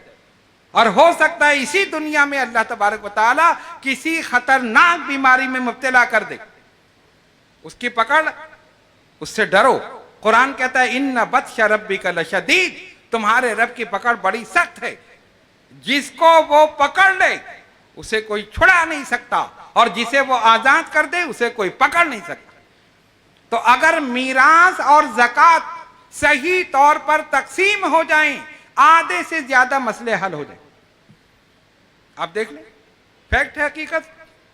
मीरास और ज़कात तकसीम हो जाए ना, भाई जिसके पास पैसा नहीं उसके पास पैसा आ जाएगा, कोई मकान ले लेगा, कोई गाड़ी ले लेगा, कोई कुछ ले लेगा, कोई कारोबार कर लेगा, हकदार को हक मिल गया, सब अपना अपना काम कर लेंगे। इसी तरह ज़कात गरीबों में तकसीम हो जाए, जिसके पास मकान नहीं है वो मकान ले लेगा, और अगर ये नहीं कर सकता कम से कम 2 वक्त की रोटी तो खा लेगा, भूखा तो नहीं मरेगा। लेकिन अफसोस है मुसलमानों पर, ज़कात में भी खयानत कर रहे हैं, मीरास में भी खयानत कर रहे हैं। अल्लाह तबारक व तआला हमें इन दोनों खयानतों से बचाए। आप हजरात जो जो भी ये बातें सुन रहे हैं, इस बात को याद रखिए और दुनिया को छोड़ दीजिए, आखिरत पे नजर रखिए कि हमें आखिरत में अल्लाह तबारक व तआला को मुंह दिखाना है। तो सरकार ने फरमाया ज़कात को बोझ समझा जाएगा, बोझ समझकर अदा किया जाएगा। ये एक बोझ है, चलो उतार दो, चलो उतार दो, ऐसा नहीं है, खुश दिली से अदा करें। और अल्हम्दुलिल्लाह ऐसे भी मौजूद हैं जो ज़कात भी देते हैं, उसके अलावा भी दे देते हैं, किसी की वैसे ही मदद कर देते हैं कि भाई ये ज़कात में से नहीं है, या आप वैसे ही, किसी को देखा सफ़ेद पोश आदमी है उसको वैसे ही मदद कर दे, लोगों को दिखाने के लिए नहीं, अल्लाह की रजा के लिए। 11वीं अलामत, हुजूर अलैहिस्सलातु वस्सलाम ने फरमाया जिना की कसरत होगी। रसूलुल्लाह सल्लल्लाहु अलैहि वसल्लम ने फरमाया क़यामत उस वक्त तक कायम नहीं होगी जब लोग जानवरों की तरह रास्तों में बरसरे आम बदकारी करेंगे। खैर ये तो बहुत कुर्ब क़यामत में है, लेकिन अब भी आप देख लें कि जिना की कसरत है, कोई इस तरफ तवज्जो नहीं दे रहा कि हम क्या कर रहे हैं। तो अगर खुदा न खास्ता कोई इस अमल में मुलव्विस है तो उसे चाहिए कि सच्चे दिल से आज ही तौबा कर ले, अल्लाह तबारक व तआला गुनाहों को माफ़ फरमाने वाला है। ये तमाम चीज़ें हमने सिर्फ 11 अलामतें बयान की। इसके अलावा फरमाया जब सरकारी माल जाती मिल्कियत बना लिया जाएगा, सरकारी माल जाती मिल्कियत, आज आप देख लें क्या हो रहा, तशरीह की ज़रूरत है, सबको पता है, माशाल्लाह सब होशियार है, मीडिया मौजूद है, अखबारात, टेलीविज़न, रेडियो, व्हाट्सएप, गूगल और न जाने क्या क्या सोशल मीडिया सारी मौजूद है, किसी को बताने की ज़रूरत नहीं। फरमाया जब सरकारी माल जाती मिल्कियत बना लिया जाएगा, यानी हाकिम जो होता है वो अवाम का जो पैसा होता है जिसको बैतुल माल में जमा किया जाता था उसका मुहाफिज होता है। सैयदना फारूक आजम रज़ी अल्लाह तआला अन्हु के ज़माने में माल गनीमत आया, कपड़ा आया बहुत सारा, आप बैठ गए, तमाम मुसलमान आ गए, सबको बराबर बराबर कपड़ा तकसीम हो गया, और जो सारे मुसलमानों को दिया एक सूट का कपड़ा था, पूरा एक सूट, यानी एक मुसलमान पहन ले, ठीक है, तकसीम हो गया। जुमे का दिन हुआ, वही कपड़ा जो हजरत फारूक आजम रजी अल्लाह ताला ने तकसीम किया था सारे मुसलमानों में, उसी का कुर्ता बनाकर पहना और जुमे के लिए मिंबर पर बैठे खिताब के लिए। अब आप देखें, अपने वक्त का जलील कदर खलीफा, जिसके नाम से कैसर और किसरा कांपते थे, लर्जा बरंदाम होते थे, उसकी कैफियत क्या है? उसी कपड़े का कुर्ता पहन के बैठे हैं। एक आदमी खड़ा हो गया, या अमीरुल मोमिनीन, या खलीफतुल मुस्लिमीन, ठहर जाइए, पहले हमारी बात का जवाब दीजिए। फरमाया क्या हुआ? इंसाफ कीजिए, इंसाफ। भाई इंसाफ तो किया है। नहीं, आपने इंसाफ नहीं किया। क्यों? कहा ये जितना कपड़ा आपने आम मुसलमानों को दिया है उससे डबल आपने लिया है। क्यों? मैंने तो उतना ही लिया है। कहा नहीं, आपका कद हमसे लंबा है, आपका जिस्म हमसे भारी है। फारूक आजम रजी अल्लाह ताला का कद लंबा था और जिस्म भी उनका भारी था, एक बारौब शख्सियत थे। लिहाजा जो कपड़ा आम मुसलमानों को मिला है उस कपड़े में आपका ये पूरा कुर्ता नहीं बन सकता, दो हिस्से मिलाए जाएंगे तब बनेगा। देखो कैसी बेबाकी है। आज आप कह सकते हैं किसी सरबराह मुमलिकत के सामने, कहना तो दूर की बात है, कहीं मिलेगा तो कहेंगे ना, मिलेगा ही नहीं। जो कुछ हुआ ऊपर ही ऊपर हो गया, तकसीम हो गया, अब हम बेचारी क्या करें। खैर, अब फारूक आजम रजी अल्लाह ताला अन्हु की शान देखिए, उसको डांटा नहीं, उसको झिड़का नहीं, कहा ठीक है तुम बैठ जाओ, मैं भी तुम्हारे सवाल का जवाब देता हूं। बैठ गया। बुलाया अपने बेटे हजरत अब्दुल्ला इब्ने उमर रजी अल्लाह ताला अन्हु, बेटा बताओ इनको। वो खड़े हुए, उन्होंने कहा जनाब आपने बिल्कुल सही कहा, मेरे वालिद का कद लंबा है, उनका जिस्म भारी है, जो हिस्सा तमाम लोगों को मिला वही इनको भी मिला, इनका कुर्ता उसमें नहीं बन सकता था, लिहाजा मैंने अपना हिस्सा अपने वालिद को दे दिया, दो हिस्से मिलाकर इनका कुर्ता बन गया। यह है इस्लाम की शान, यह है अमीरुल मोमिनीन, यह है मदीना की रियासत। जो इस्लाम का नाम भी नहीं जानते रियासत मदीना की बात करते हैं। कैसी मदीने की रियासत? ये है मदीने की रियासत। डाका जनी हो, चोरी हो, जिनाकारी हो, कौम का माल लूटा जाए, ये रियासत मदीना है। रियासत मदीना ये है कि अलल ऐलान एक आम मुसलमान खलीफा को टोक दे और खलीफा उसे डांटे नहीं बल्कि उसकी वजाहत करे। फरमाया सरकारी माल जाती मिल्कियत बना लिया जाएगा। आदमी बीवी का मुती होगा, वालिदैन का नाफरमान होगा, बड़े छोटे की तमीज खत्म हो जाएगी, झूठ आम हो जाएगा, जिनाकारी आम होगी, धोखाधड़ी आम होगी, फहशगोई आम होगी। ये सारी अलामतें नबी पाक अलैहिस्सलातु वस्सलाम ने बयान फरमा दी। जो कुछ हमने बयान किया ये सारी अलामतें नहीं है, मैं वजाहत कर दूं। हमने सिर्फ 11-12 आपके सामने बयान किए, वरना इसकी तवील फहरिस्त है। इसलिए मैंने इब्तिदा में ये कहा था कि हम अगर 2 नशिस्तें इस पर रखते तो फिर तो शायद ये मुकम्मल हो सकती थी, लेकिन एक नशिस्त में मुकम्मल होना नामुमकिन है। बहरहाल जितनी अलामतें बयान कर दी, अगर वही आप समझ लें, उस पर अमल कर लें, तो फिर मेरी मेहनत वसूल हो जाएगी। अमल करेंगे इंशाअल्लाह। ठीक, अब आइए क़यामत की तरफ चलते हैं।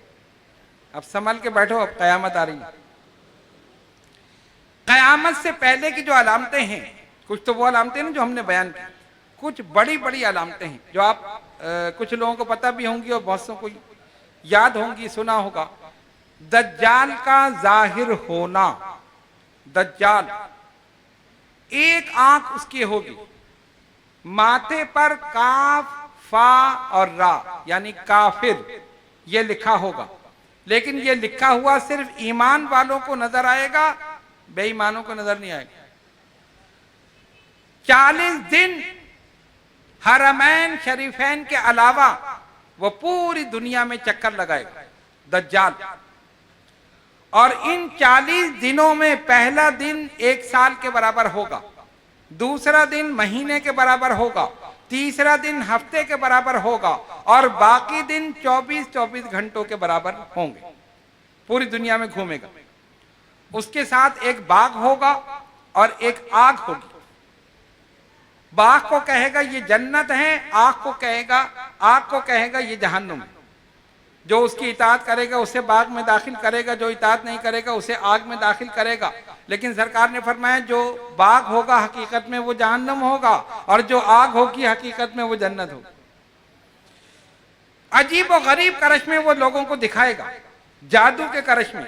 कभी पहाड़ों को उड़ाएगा, कभी दरख्तों को, कभी कुछ लोग देखकर हैरान होंगे और खुदाई का दावा करेगा, माज़अल्लाह मैं खुदा हूं। लोग उसके पीछे भी लग जाएंगे।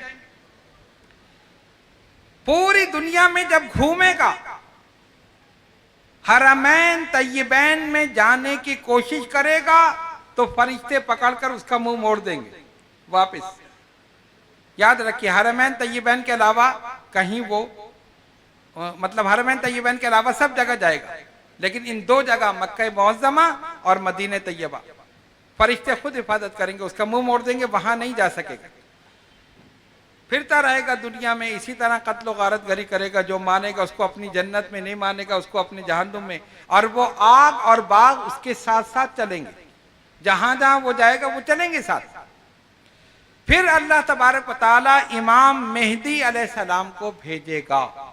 इमाम मेहदी जब सब दुनिया में कुफ्र का गलबा हो जाएगा और इसकी शैतानियत दज्जाल के उरूज पर होगी, तो जितने भी अब्दाल हैं वो पूरी दुनिया से हिजरत करके हरमैन तय्यबैन का रुख करेंगे। अब्दाल जो है ना, ये बदल से है, और बदल के माना तब्दील होना। यानी अल्लाह तबारक व तआला ने कुछ ऐसे लोग रखे हैं जिन्हें अब्दाल कहा जाता है, और वो जमीन के चारों कोनों पर भी हैं और मुख्तलिफ शहरों में भी हैं। अहादीस में उनका जिक्र आया है। सरकार दो आलम अलैहिस्सलातु वस्सलाम की एक हदीस शरीफ है जिसका मफहूम यह है कि मुल्क शाम में 40 अब्दाल हैं, 40 अब्दाल मुल्क शाम में। उन्हीं के वसीले से बारिश भी बरसती, इतने वो अल्लाह के मुकर्रब। तो फरमाया कि वो अब्दाल जो हैं सब के सब इकट्ठा होकर हरमैन तय्यबैन का रुख करेंगे। हजरत इमाम मेहदी बैतुल्लाह का तवाफ कर रहे होंगे, वहां जाहिर होंगे। मुसलमान भी तवाफ कर रहे होंगे। मुसलमान उनको पहचान लेंगे और उनसे कहेंगे कि हम आपकी बैत करना चाहते हैं, हम आपके पीछे चलना चाहते हैं। वो इनकार करेंगे कि नहीं नहीं मैं बैत नहीं कर रहा। जब वो इनकार करेंगे तो फिर अर्श से एक आवाज आएगी, हाजा खलीफतुल्लाहिल महदी फस्माऊ लहू व अतीऊ। ये अल्लाह का खलीफा मेहदी है, इसकी बात भी सुनो और इसकी इताअत भी करो। जब अर्श से आवाज आ जाएगी तो फिर वो मजबूर हो जाएंगे, फिर वो कहेंगे ठीक है तुम लोग आ जाओ। सब आकर उनकी बैत कर लेंगे, और जब सब लोग मुसलमान उनकी बैत कर लेंगे तो हजरत इमाम मेहदी अलैहिस्सलाम उन मुसलमानों को लेकर मुल्क शाम की तरफ चले जाएंगे। उसके बाद हजरत ईसा अलैहिस्सलाम का ज़हूर होगा।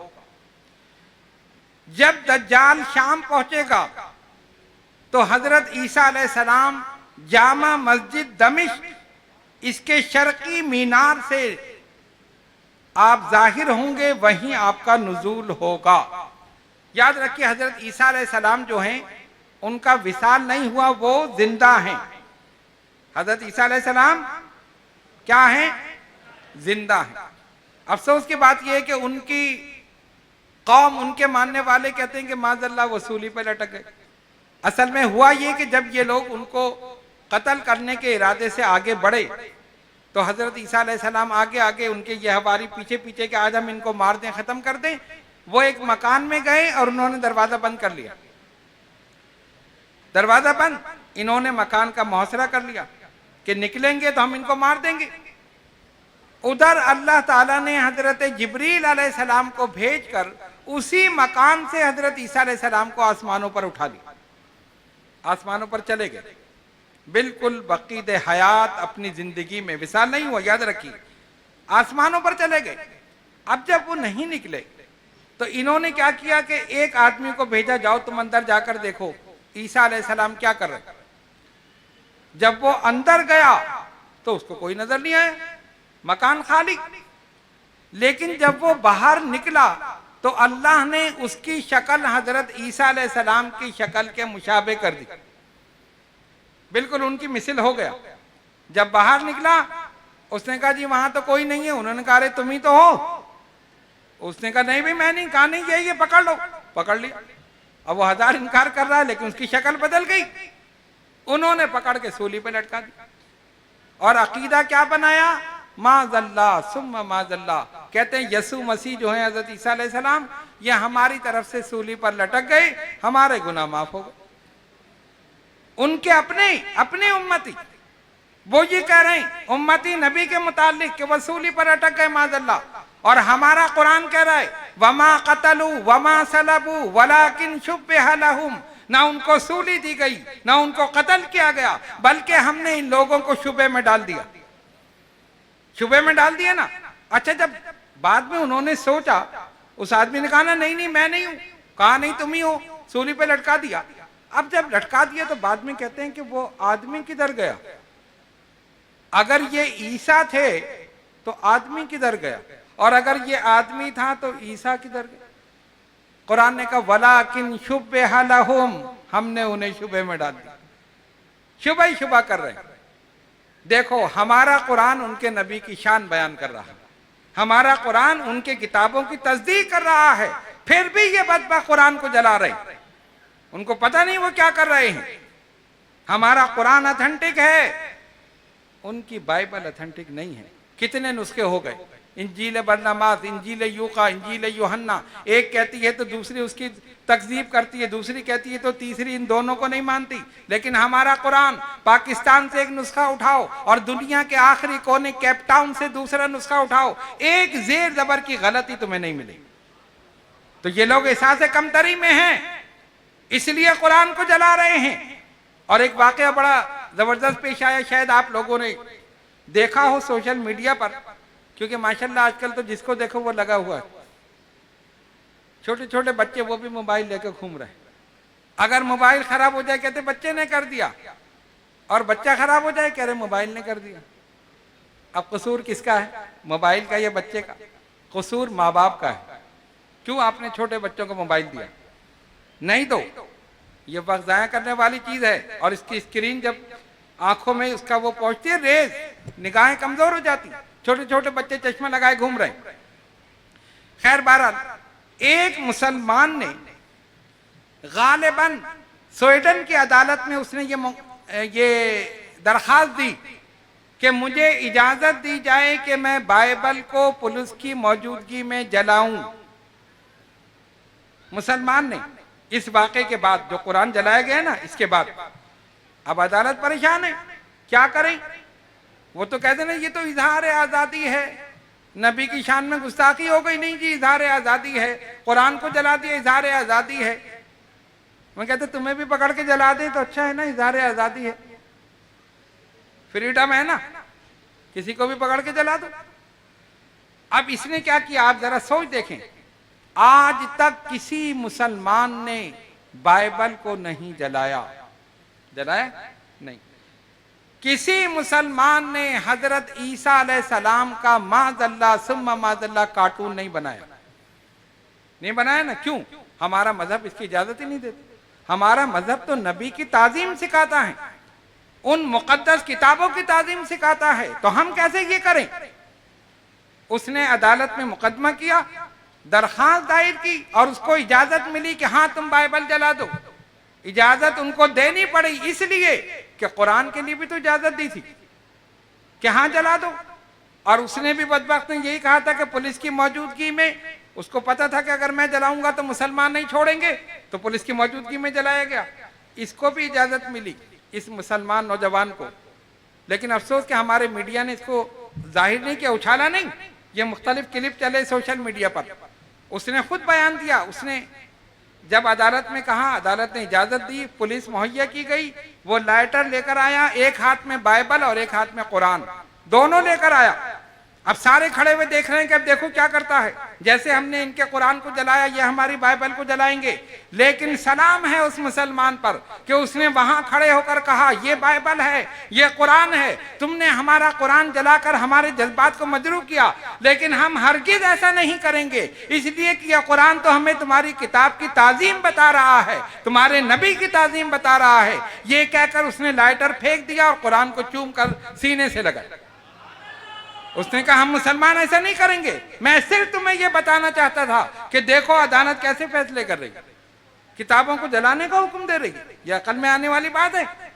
ये लोग एहसास कमतरी में हैं, ना इनके पास इनकी किताब ऑथेंटिक है, ना इनके पास इनके नबी की सीरत ऑथेंटिक है, ना इनके पास नबी के अकवाल ऑथेंटिक है। अल्हम्दुलिल्लाह हम मुसलमान बबांगे दहल ये कह सकते हैं हमारा कुरान ऑथेंटिक है, हमारे नबी की सीरत ऑथेंटिक है, हमारे नबी की अहादीस ऑथेंटिक है। जहाँ नबी विलादत हुई वो जगह मौजूद है, जहाँ हुजूर ने इबादत की गारे हिरा मौजूद है, जहाँ जहाँ सफर किए वो सब मौजूद है, जहाँ पर आराम फरमा है वो जगह भी मौजूद है।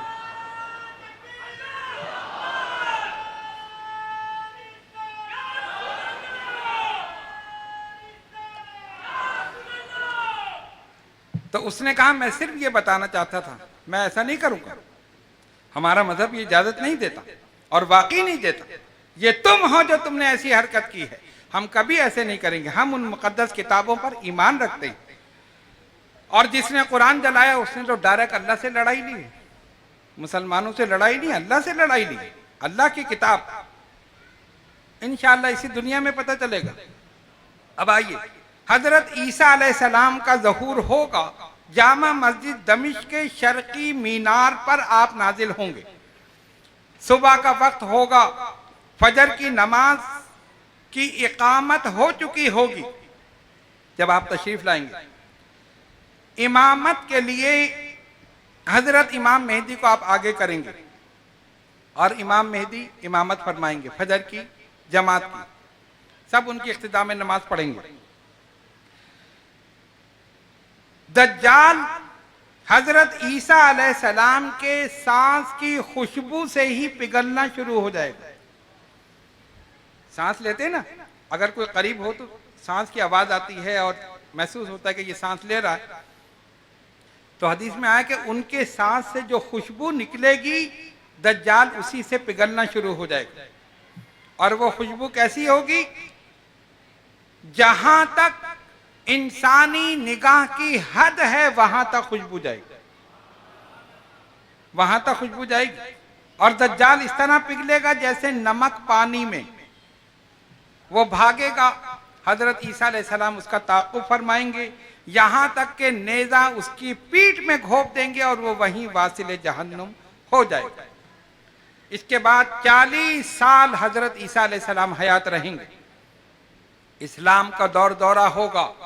वो अपने मजहब की तबलीग नहीं करेंगे, इस्लाम की तबलीग करेंगे। शरीयत मोहम्मदी सल्लल्लाहु अलैहि वसल्लम इसकी तबलीग करेंगे। शादी भी करेंगे, औलाद भी होगी, 40 साल मौजूद रहेंगे और आखिर में हुजूर अलैहिस्सलातु वस्सलाम के रोजे में दफन होंगे। आराम फरमा हजरत ईसा अलैहिस्सलाम। ये क़यामत की अलामात जो अहादीस में हैं, ये हमने आपके सामने बयान की, मतलब हमने इख्तिसार के साथ बयान की हैं। और बहुत इसमें तफसील है और बहुत सारी चीज़ें हैं, लेकिन वक्त की नज़ाकत को देखते हुए हमने इख्तिसार के साथ बयान कर दी। अब आइए, अकीदा आखिरत। अकीदा आखिरत ये है कि क़यामत बेशक कायम होगी, इसका इनकार करने वाला काफिर है। और हशर सिर्फ रूह का नहीं बल्कि जिस्म और रूह दोनों का होगा। जो हशर बर्पा होगा ना, जिस्म और रूह दोनों का। अब हम जिंदा हैं, जब मरेंगे तो दफन कर दिया जाएगा। दफन किया जाएगा ना? अरे किया जाएगा या नहीं? या जलाया जाएगा? दफन किया जाएगा ना। वो तो कूड़ा जलाया जाता है ना, खजाना दफन किया जाता है। तो कूड़ा जल रहा है, आज तक जल रहा है, खुद ही जला रहे हैं पकड़ पकड़ के, और खजाना दफन हो रहा है। अच्छा, कब्रों में चले गए, बाद लोग अपने जिस्म के साथ उठेंगे। जिस जिस्म के साथ दफन किया गया, कयामत में वही जिस्म वही कफन। जिस तरह के तमाम अंबिया किराम अलैहिस्सलाम, सहाबा, ताबईन, तबे ताबईन, बुजुर्गान दीन, औलिया कामिलीन, शोहदा, जिसका जैसा मकाम है ना, जैसा मर्तबा है। हुजूर के साहबी हजरत अब्दुल्ला बिन जाबिर, हजरत हुजैफा बिन यमान 1400 साल के बाद इराक में उनकी कब्रों में पानी आया, बशारत दी हमें यहां से मुंतकिल करो, हमारी कब्र में पानी आ रहा है। वहां से उनको मुंतकिल किया गया और जब कब्र खोदा गया, निकाला गया तो कफन तक मैला नहीं हुआ। एक सहाबी की आंखें भी खुली हुई, गौर करो। और जब ऐलान हुआ आलम इस्लाम से, तमाम यहूद और नसारा, हिंदू, दीगर मज़ाहिब के लोग जमा हो गए कि इनके नबियों के सहाबा और उनके जिस्मों को निकाला जा रहा है, देखो जिस्म कैसे हैं, मर के मट्टी हो गए या मौजूद हैं। 1400 साल के बाद हजरत अब्दुल्ला बिन जाबिर, हजरत हुजैफा बिन यमान रज़ी अल्लाह ताला अनुमा, इनके जिस्मों को निकाला गया तो एक की आंखें खुली हुई थी और उस आंखों में ऐसी चमक थी कि जिंदा आदमी भी उससे आंखें नहीं मिला सकता। गौर करो। एक आई स्पेशलिस्ट जो यहूदी था, उसने जब ये देखा, उसने कहा खुदा की कसम, इन आंखों में जो चमक है मैंने किसी जिंदा इंसान की आंख में नहीं देखी। और चमक क्यों ना होती? मेरा ईमान ये कहता है कि इन आंखों ने उन आंखों को देखा था जिन आंखों ने रब को देखा था। इन आंखों ने उन आंखों को देखा जिन आंखों ने रब को देखा। अरे इनमें चमक ना हो तो फिर और किस में चमक होगी? और उन्होंने आंखें क्यों खोल दी? आंखें इसलिए खोल दी कि दुनिया वाले हमारी खुली हुई आंखें देखें तो इनकी आंखें खुल जाएं कि जब गुलाम कब्र में जिंदा है तो फिर आका भी जिंदा हो।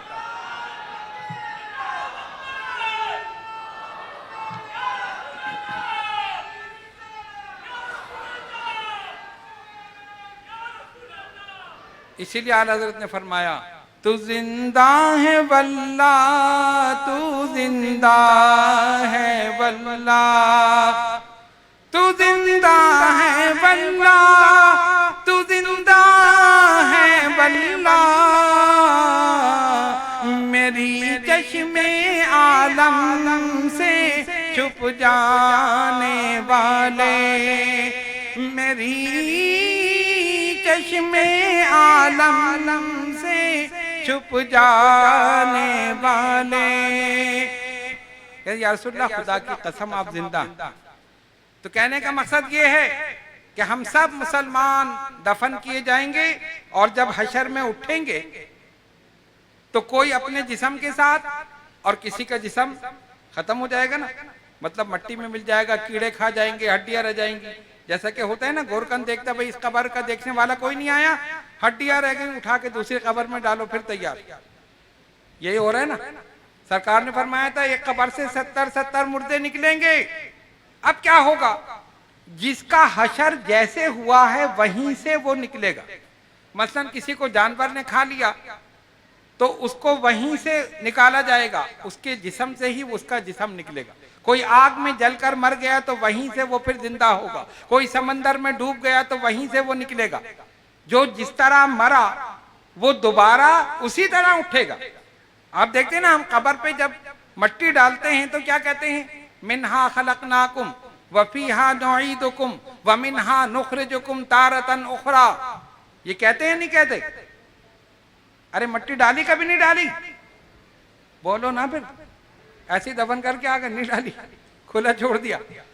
तो जब सलेब रखते हैं ना मट्टी, मिन्हा खलकनाकुम, तूने इसमें से हमें पैदा किया, वफीहा नुईदुकुम, और इसी में लौटाएगा, व मिन्हा नुखरिजुकुम तारतन उखरा, और दोबारा इसी से हमें पैदा करेगा, फिर हमारी तखलीक इसी से करेगा। तो जो जिस तरह मरा वहीं से उसकी तखलीक होगी। अच्छा, वो वहीं से जिंदा होगा। अब क्या हुआ? अब मैदान हशर, नबी पाक अलैहिस्सलातु वस्सलाम की अहादीस, यानी मैं इस पर हदीस नहीं बयान कर रहा, मुख्तलिफ अहादीस का खुलासा बयान कर रहा हूं। कयामत के दिन लोग अपनी कब्रों से नंगे बदन और नंगे पांव निकलेंगे। कोई पैदल तो कोई सवार होगा। इनमें से बाज तन्हा होंगे, बाज सवार होंगे। किसी सवारी पर 2, किसी पर 3, किसी पर 4 और किसी पर 10 अफराद होंगे। लेकिन काफिर ये मुंह के बल चलते हुए आएंगे कयामत में। मलाइका किसी को घसीट कर ला रहे होंगे और मैदान हशर मुल्क शाम की सरजमीन पर बर्पा होगा। इतना मुकद्दस शहर है ये। हुजूर अलैहिस्सलाम ने शाम के लिए दुआ फरमाई थी। फरमाया अल्लाहुम्मा बारिक लना फी शामिना, ऐ अल्लाह हमारे लिए हमारे शाम में बरकत अता फरमा। अहले शाम की बड़ी फजीलत है। शाम में ही अब्दान है 40 और बहुत सारे बुजुर्गान दीन साहबा वहां पे आराम फरमा है। फरमाया कयामत का दिन 4000 बरस का होगा। 4000 बरस का होगा कयामत का दिन। बहुत सारी चीजें मैं इसमें छोड़ रहा हूं बीच में क्योंकि तफसील का वक्त नहीं है। अब क्या होगा? मशहूर हदीस आपने सुनी हुई है जिसका मफहूम यह है, अल्लाह तबारक व तआला इंसाफ के तराजू को नस्ब कर देगा, अपने आप को जब्बार और कहार कहकर पुकारेगा और सच्चे और झूठे, खरे और खोटे की पहचान हो जाएगी। हर एक को अपनी अपनी पड़ी है। यौम यफिर्रुल मरउ मिन अखीही व उम्मिही व अबीही व साहिबतिही व बनी। माँ बेटी से भागेगी, बेटा बाप से भागेगा, बाप बेटे से भागेगा, बीवी शौहर से, शौहर बीवी से, कोई किसी का नहीं। यहाँ कितनी ही मोहब्बत हो, हशर में कहेंगे नहीं नहीं हमें तो अल्लाह से डर है, उसके गजब से डर रहे हैं, हम गुनाहगार हैं, हम सियाकार हैं, हम खताकार हैं, कोई हमें बचा ले। चलो हजरत आदम अलैहिस्सलाम के पास, हजरत आदम अलैहिस्सलाम के पास जाएंगे। आप आदम सफीउल्लाह हैं, आप अबुल बशर हैं, आप पूरी मखलूक के बाप हैं, आज के दिन हमारी मदद कीजिए। अल्लाह तबारक व तआला गजबनाक है, वो जब्बार और कहार है, आप हमारी मदद फरमाइए। फरमाएंगे इज़हबू इला गैरी, इज़हबू इला गैरी, जाओ किसी और के पास, मैं आज मदद नहीं कर सकता। मायूस। फिर हजरत शीसा अलैहिस्सलाम के पास, फिर इब्राहिम खलीलुल्लाह, इस्माइल ज़बीहुल्लाह, मूसा कलीमुल्लाह, ईसा रूहुल्लाह, हजरत आदम अलैहिस्सलाम से लेकर ईसा अलैहिस्सलाम तक 1,24,000 पैगंबर अलैहिस्सलाम या कम बेश सबके पास गए, रोए गिड़गिड़ाए, आज के दिन हमारी मदद कीजिए, अल्लाह की बारगाह में सिफारिश कर दीजिए। सब कहेंगे इज़हबू इला गैरी, इज़हबू इला गैरी, जाओ किसी और के पास, मैं मदद नहीं कर सकता। मेरे बुजुर्गों दोस्तों, गौर करो, कितनी परेशानी होगी, कितनी नादानी होगी। कोई मदद करने वाला नहीं, कोई हाथ पकड़ने वाला नहीं, कोई तसल्ली देने वाला नहीं, कहां जाएं? हाँ, एक जात तो है, एक जात, फिर उसी तरफ सबकी निगाहें जाएंगी। चलो अपने आका जनाब मोहम्मद रसूलुल्लाह सल्लल्लाहु अलैहि वसल्लम की बारगाह में रोते पीटते जब हर तरफ से मायूस हो गए, फिर हुजूर अलैहिस्सलातु वस्सलाम की बारगाह में गए। या रसूल अल्लाह सल्लल्लाहु अलैहि वसल्लम, इस वक्त हमारी मदद फरमाइए, सबने हमें ठुकरा दिया है, सबने कह दिया जाओ किसी और की तरफ। आका फरमाएंगे आज के दिन के लिए तो मैं हूं, आओ मेरे दामन रहमत में आ जाओ, आओ मेरे दामन रहमत में। हुजूर फरमाते हैं अल्लाह रब्बुल आलमीन के हुजूर मैं सजदा करूंगा, मैं अपना सर सजदे में झुकाऊंगा। अल्लाह रब्बुल आलमीन फरमाएगा इरफा रासक या मोहम्मद सल्लल्लाहु अलैहि वसल्लम, ए मोहम्मद सजदे से सर उठाइए, जिसकी शफाअत करेंगे कबूल की जाएगी, जिसके लिए सिफारिश कर देंगे कबूल कर दी जाएगी। हुजूर फरमाएंगे लिवाउल हम्द मेरे हाथ में हो, हम का झंडा मेरे हाथ में होगा। वो हम का झंडा क्या है?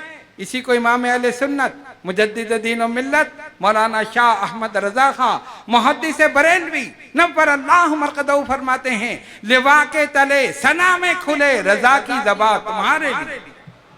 लिवा के तले सना में खुले रजा की ज़बान तुम्हारे लिए। या रसूलल्लाह मेरी ज़बान उस झंडे के नीचे आपके लिए खुल जाए, वो है लिवाउल हम्द। सरकार ने फरमाया अना सैयदुल मुरसलीन वला फख्र, अना कायदुल मुरसलीन वला फख्र, मैं रसूलों का सरदार हूँ, कायद हूँ, मगर ये बात फख्र व गुरूर से नहीं कहता, यानी मेरे लिए फख्र की बात नहीं कि मैं रसूलों का सरदार हूँ, रसूलों के लिए फख्र की बात है मुझे ऐसे सरदार उन्हें मिला। हम का झंडा मेरे हाथ में होगा, बुजुर्गी मेरे हाथ में होगी, जन्नत की चाबी मेरे हाथ में होगी, मैं जिसे चाहूंगा जन्नत में दाखिल होगा और जिसे चाहूंगा नहीं। अल्लाह फरमाता है वला सौफ युतीका रब्बुका फतरदा, ऐ महबूब हम आपको इतना देंगे कि आप राजी हो जाए। फरमाया मैं राजी नहीं हूंगा जब तक एक उम्मती भी जहन्नुम में रह जाए, सबको मैं निकाल लूंगा। हौज़े कौसर पर मैं मौजूद, हौज़े कौसर पर मैं मौजूद, पुल सिरात पर मैं मौजूद, मीज़ान पर मैं मौजूद। अरे उस नबी को तुम भूल रहे हो जो हर जगह तुम्हारे लिए मौजूद है, पुल सिरात पर मौजूद है, मीज़ान पे मौजूद है, और हौज़े कौसर पर जाम भर भर कर अपने उम्मतियों को पिला रहे। सरकार ने फरमाया ना, अच्छा शफाअत क्यों? आप देखें, हर नबी को एक दुआ ऐसी दी गई जिसका कबूल होना यकीनी था। बड़ी तवज्जो से सुनिए, अब मैं एंड की तरफ जा रहा हूं। जितने भी अंबिया किराम अलैहिस्सलाम आए, वैसे तो नबी की हर दुआ कबूल है, लेकिन अल्लाह ने फरमाया हम तुम्हें एक दुआ ऐसी दे रहे हैं जिसका कबूल होना यकीनी है, यानी कबूल ही कबूल हो। सरकार ने फरमाया हदीस के अल्फाज, लिकुल्ले नबिय्यिन दावतुन मुस्तजाबतुन, हर नबी को एक दुआ दी गई जिसका मुस्तजाब होना, कबूल होना यकीनी था। लिकुल्ले नबिय्यिन दावतुहु फतअज्जला कुल्लु नबिय्यिन दावतुहु, बस हर नबी ने उस दुआ के मांगने में जल्दी की और दुनिया ही में वो दुआ मांग ली। बात समझ रहे हो? हर नबी को जो दुआ दी गई कि जिसका कबूल होना यकीनी था, फतअज्जला कुल्लु नबिय्यिन दावतुहु, हर नबी ने उस दुआ के मांगने में जल्दी की, दुनिया में दुआ मांग ली, अल्लाह ने कबूल कर दी। लेकिन मैंने क्या किया? इन्नी अख्तबातु दावती शफाअतन लि उम्मती यौमल क़ियामा, अरे मैंने अपनी उस दुआ को बचा कर रखा कयामत के लिए, अपनी उम्मत की शफाअत के लिए। फ़हिय नाइलतुन इंशाअल्लाह मन माता मिन उम्मती मन ला युशरिकु बिल्लाहि शैयन, और मेरी दुआ हर उसके हक में कबूल होगी जिसने शिरक ना किया होगा, अल्लाह की तौहीद का इकरार किया होगा, दुआ कबूल हो जाएगी। ठीक? अच्छा अब एक बात बताओ, हुजूर अलैहिस्सलातु वस्सलाम ने हमें बताया ना कि पहले हम कहाँ जाएंगे? सबसे पहले, अरे बताओ ना, कहाँ जाएंगे? हज़रत आदम अलैहिस्सलाम के पास ना जाएंगे ना, उसके बाद हज़रत शीसा अलैहिस्सलाम, फिर इब्राहिम खलीलुल्लाह, इस्माइल ज़बीहुल्लाह, सारे नबियों के पास जाएंगे ना, और आखिर में हम कहाँ जाएंगे? हुजूर अलैहिस्सलातु वस्सलाम के पास। तो ये बात आपको पता है या नहीं? पता है ना? सरकार की हदीस मौजूद है और हदीस गलत नहीं हो सकती। हमें पता है सब जगह से घूमकर आखिर में हुजूर अलैहिस्सलातु वस्सलाम के पास जाएंगे। तो ऐसा ना करें कि हशर में सबसे पहले हुजूर के पास चले जाए। क्यों? हो सकता है ना भाई, हमें पता है कि सब जगह जाएंगे, इधर जाए, वो कह रहे नहीं जाओ उधर जाए, इज़हबू इला गैरी, मैं नहीं कर सकता, इब्राहिम खलीलुल्लाह, इस्माइल ज़बीहुल्लाह, मूसा कलीमुल्लाह, ईसा रूहुल्लाह, तो नहीं हम नहीं कर सकते, जाओ किसी और के पास। तो हुजूर ने तो हमें पहले ही बता दिया ना। अब ऐसा ना करें कि पहले ही पहुंच जाए। हो सकता है या नहीं? बताओ, हो सकता है? नहीं हो सकता। क्यों? अब पूछो क्यों नहीं हो सकता? इसलिए नहीं हो सकता कि अल्लाह तबारक व तआला ज़हन से ही निकाल देगा कि पहले वहां जाओ। क्यों? इसमें भी हिकमत है। अगर खालिक कायनात चाहता पहले ही भेज देता, मेरे नबी के पास चले जाओ, ये शफाअत कर देंगे, हाथ उठा लेंगे, सजदा कर लेंगे, माफी हो जाएगी, सब के सब जन्नत में चले जाएंगे। नहीं। क्यों? अगर ये होता तो ये ख्याल हो सकता था ना कि जिस तरह इन्होंने शफाअत की, इब्राहिम खलीलुल्लाह भी कर देते। हिकमत देखो, जिस तरह नबी ने शफाअत की है तो इस्माइल ज़बीहुल्लाह भी कर देते, मूसा कलीमुल्लाह भी कर देते, आदम और सफ़ीउल्लाह भी कर देते। ये ख्याल हो सकता था। इसीलिए खालिक कायनात क़यामत में लोगों के जहन से निकाल ही देगा कि पहले नबी के पास जाना है। वो चाहता है कि तुम हजरत आदम से लेकर ईसा तक सबके पास जाओ, ताकि तुम्हें पता चल जाए कि आज के दिन अगर कोई शफाअत करने वाला है तो मेरा नबी है, किसी की शफाअत कबूल होगी तो मेरा नबी।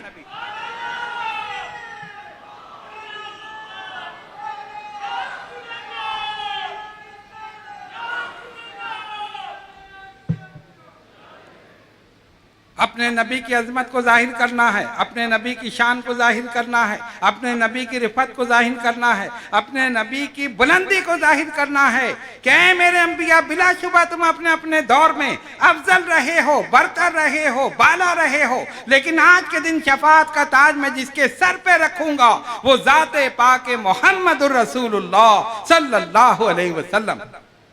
बात समझ में आ गई? शफाअत हो जाएगी, सबके सब जन्नत में दाखिल हो जाएंगे। ठीक है? तो इसीलिए अभी से तैयारी करो। ये दुनिया दारुल अमल है। जो जो चीज़ें हमने आपके सामने बयान की अलामत क़यामत, अगर इस मजमे में या जहाँ तक मेरी तकरीर सुनी जा रही है कोई ऐसा शख्स बतकाज़े बशरियत, हर एक से गुनाह हो सकता है, किसी से कोई ऐसी बात सरजद हुई, उसे चाहिए कि आज ही सच्चे दिल से तौबा कर ले। तौबा का दरवाज़ा खुला हुआ है। आका ने फरमाया अत्ताइबु मिनज़ ज़म्बी कमल्ला ज़म्ब लहू, तौबा करने वाला ऐसा है जैसे उसने कोई गुनाह किया ही नहीं। हम सच्चे दिल से तौबा कर ले, अल्लाह तबारक व तआला माफ़ करने के लिए तैयार है। अल्लाह रब्बुल आलमीन जल्ल जलालहू अम्मन वालहू हम सब के सगीरा व कबीरा गुनाहों को माफ़ फरमाए और नेक आमाल की तौफीक अता फरमाए। व आखिर दावाना अनिल हम्दुलिल्लाहि रब्बिल आलमीन।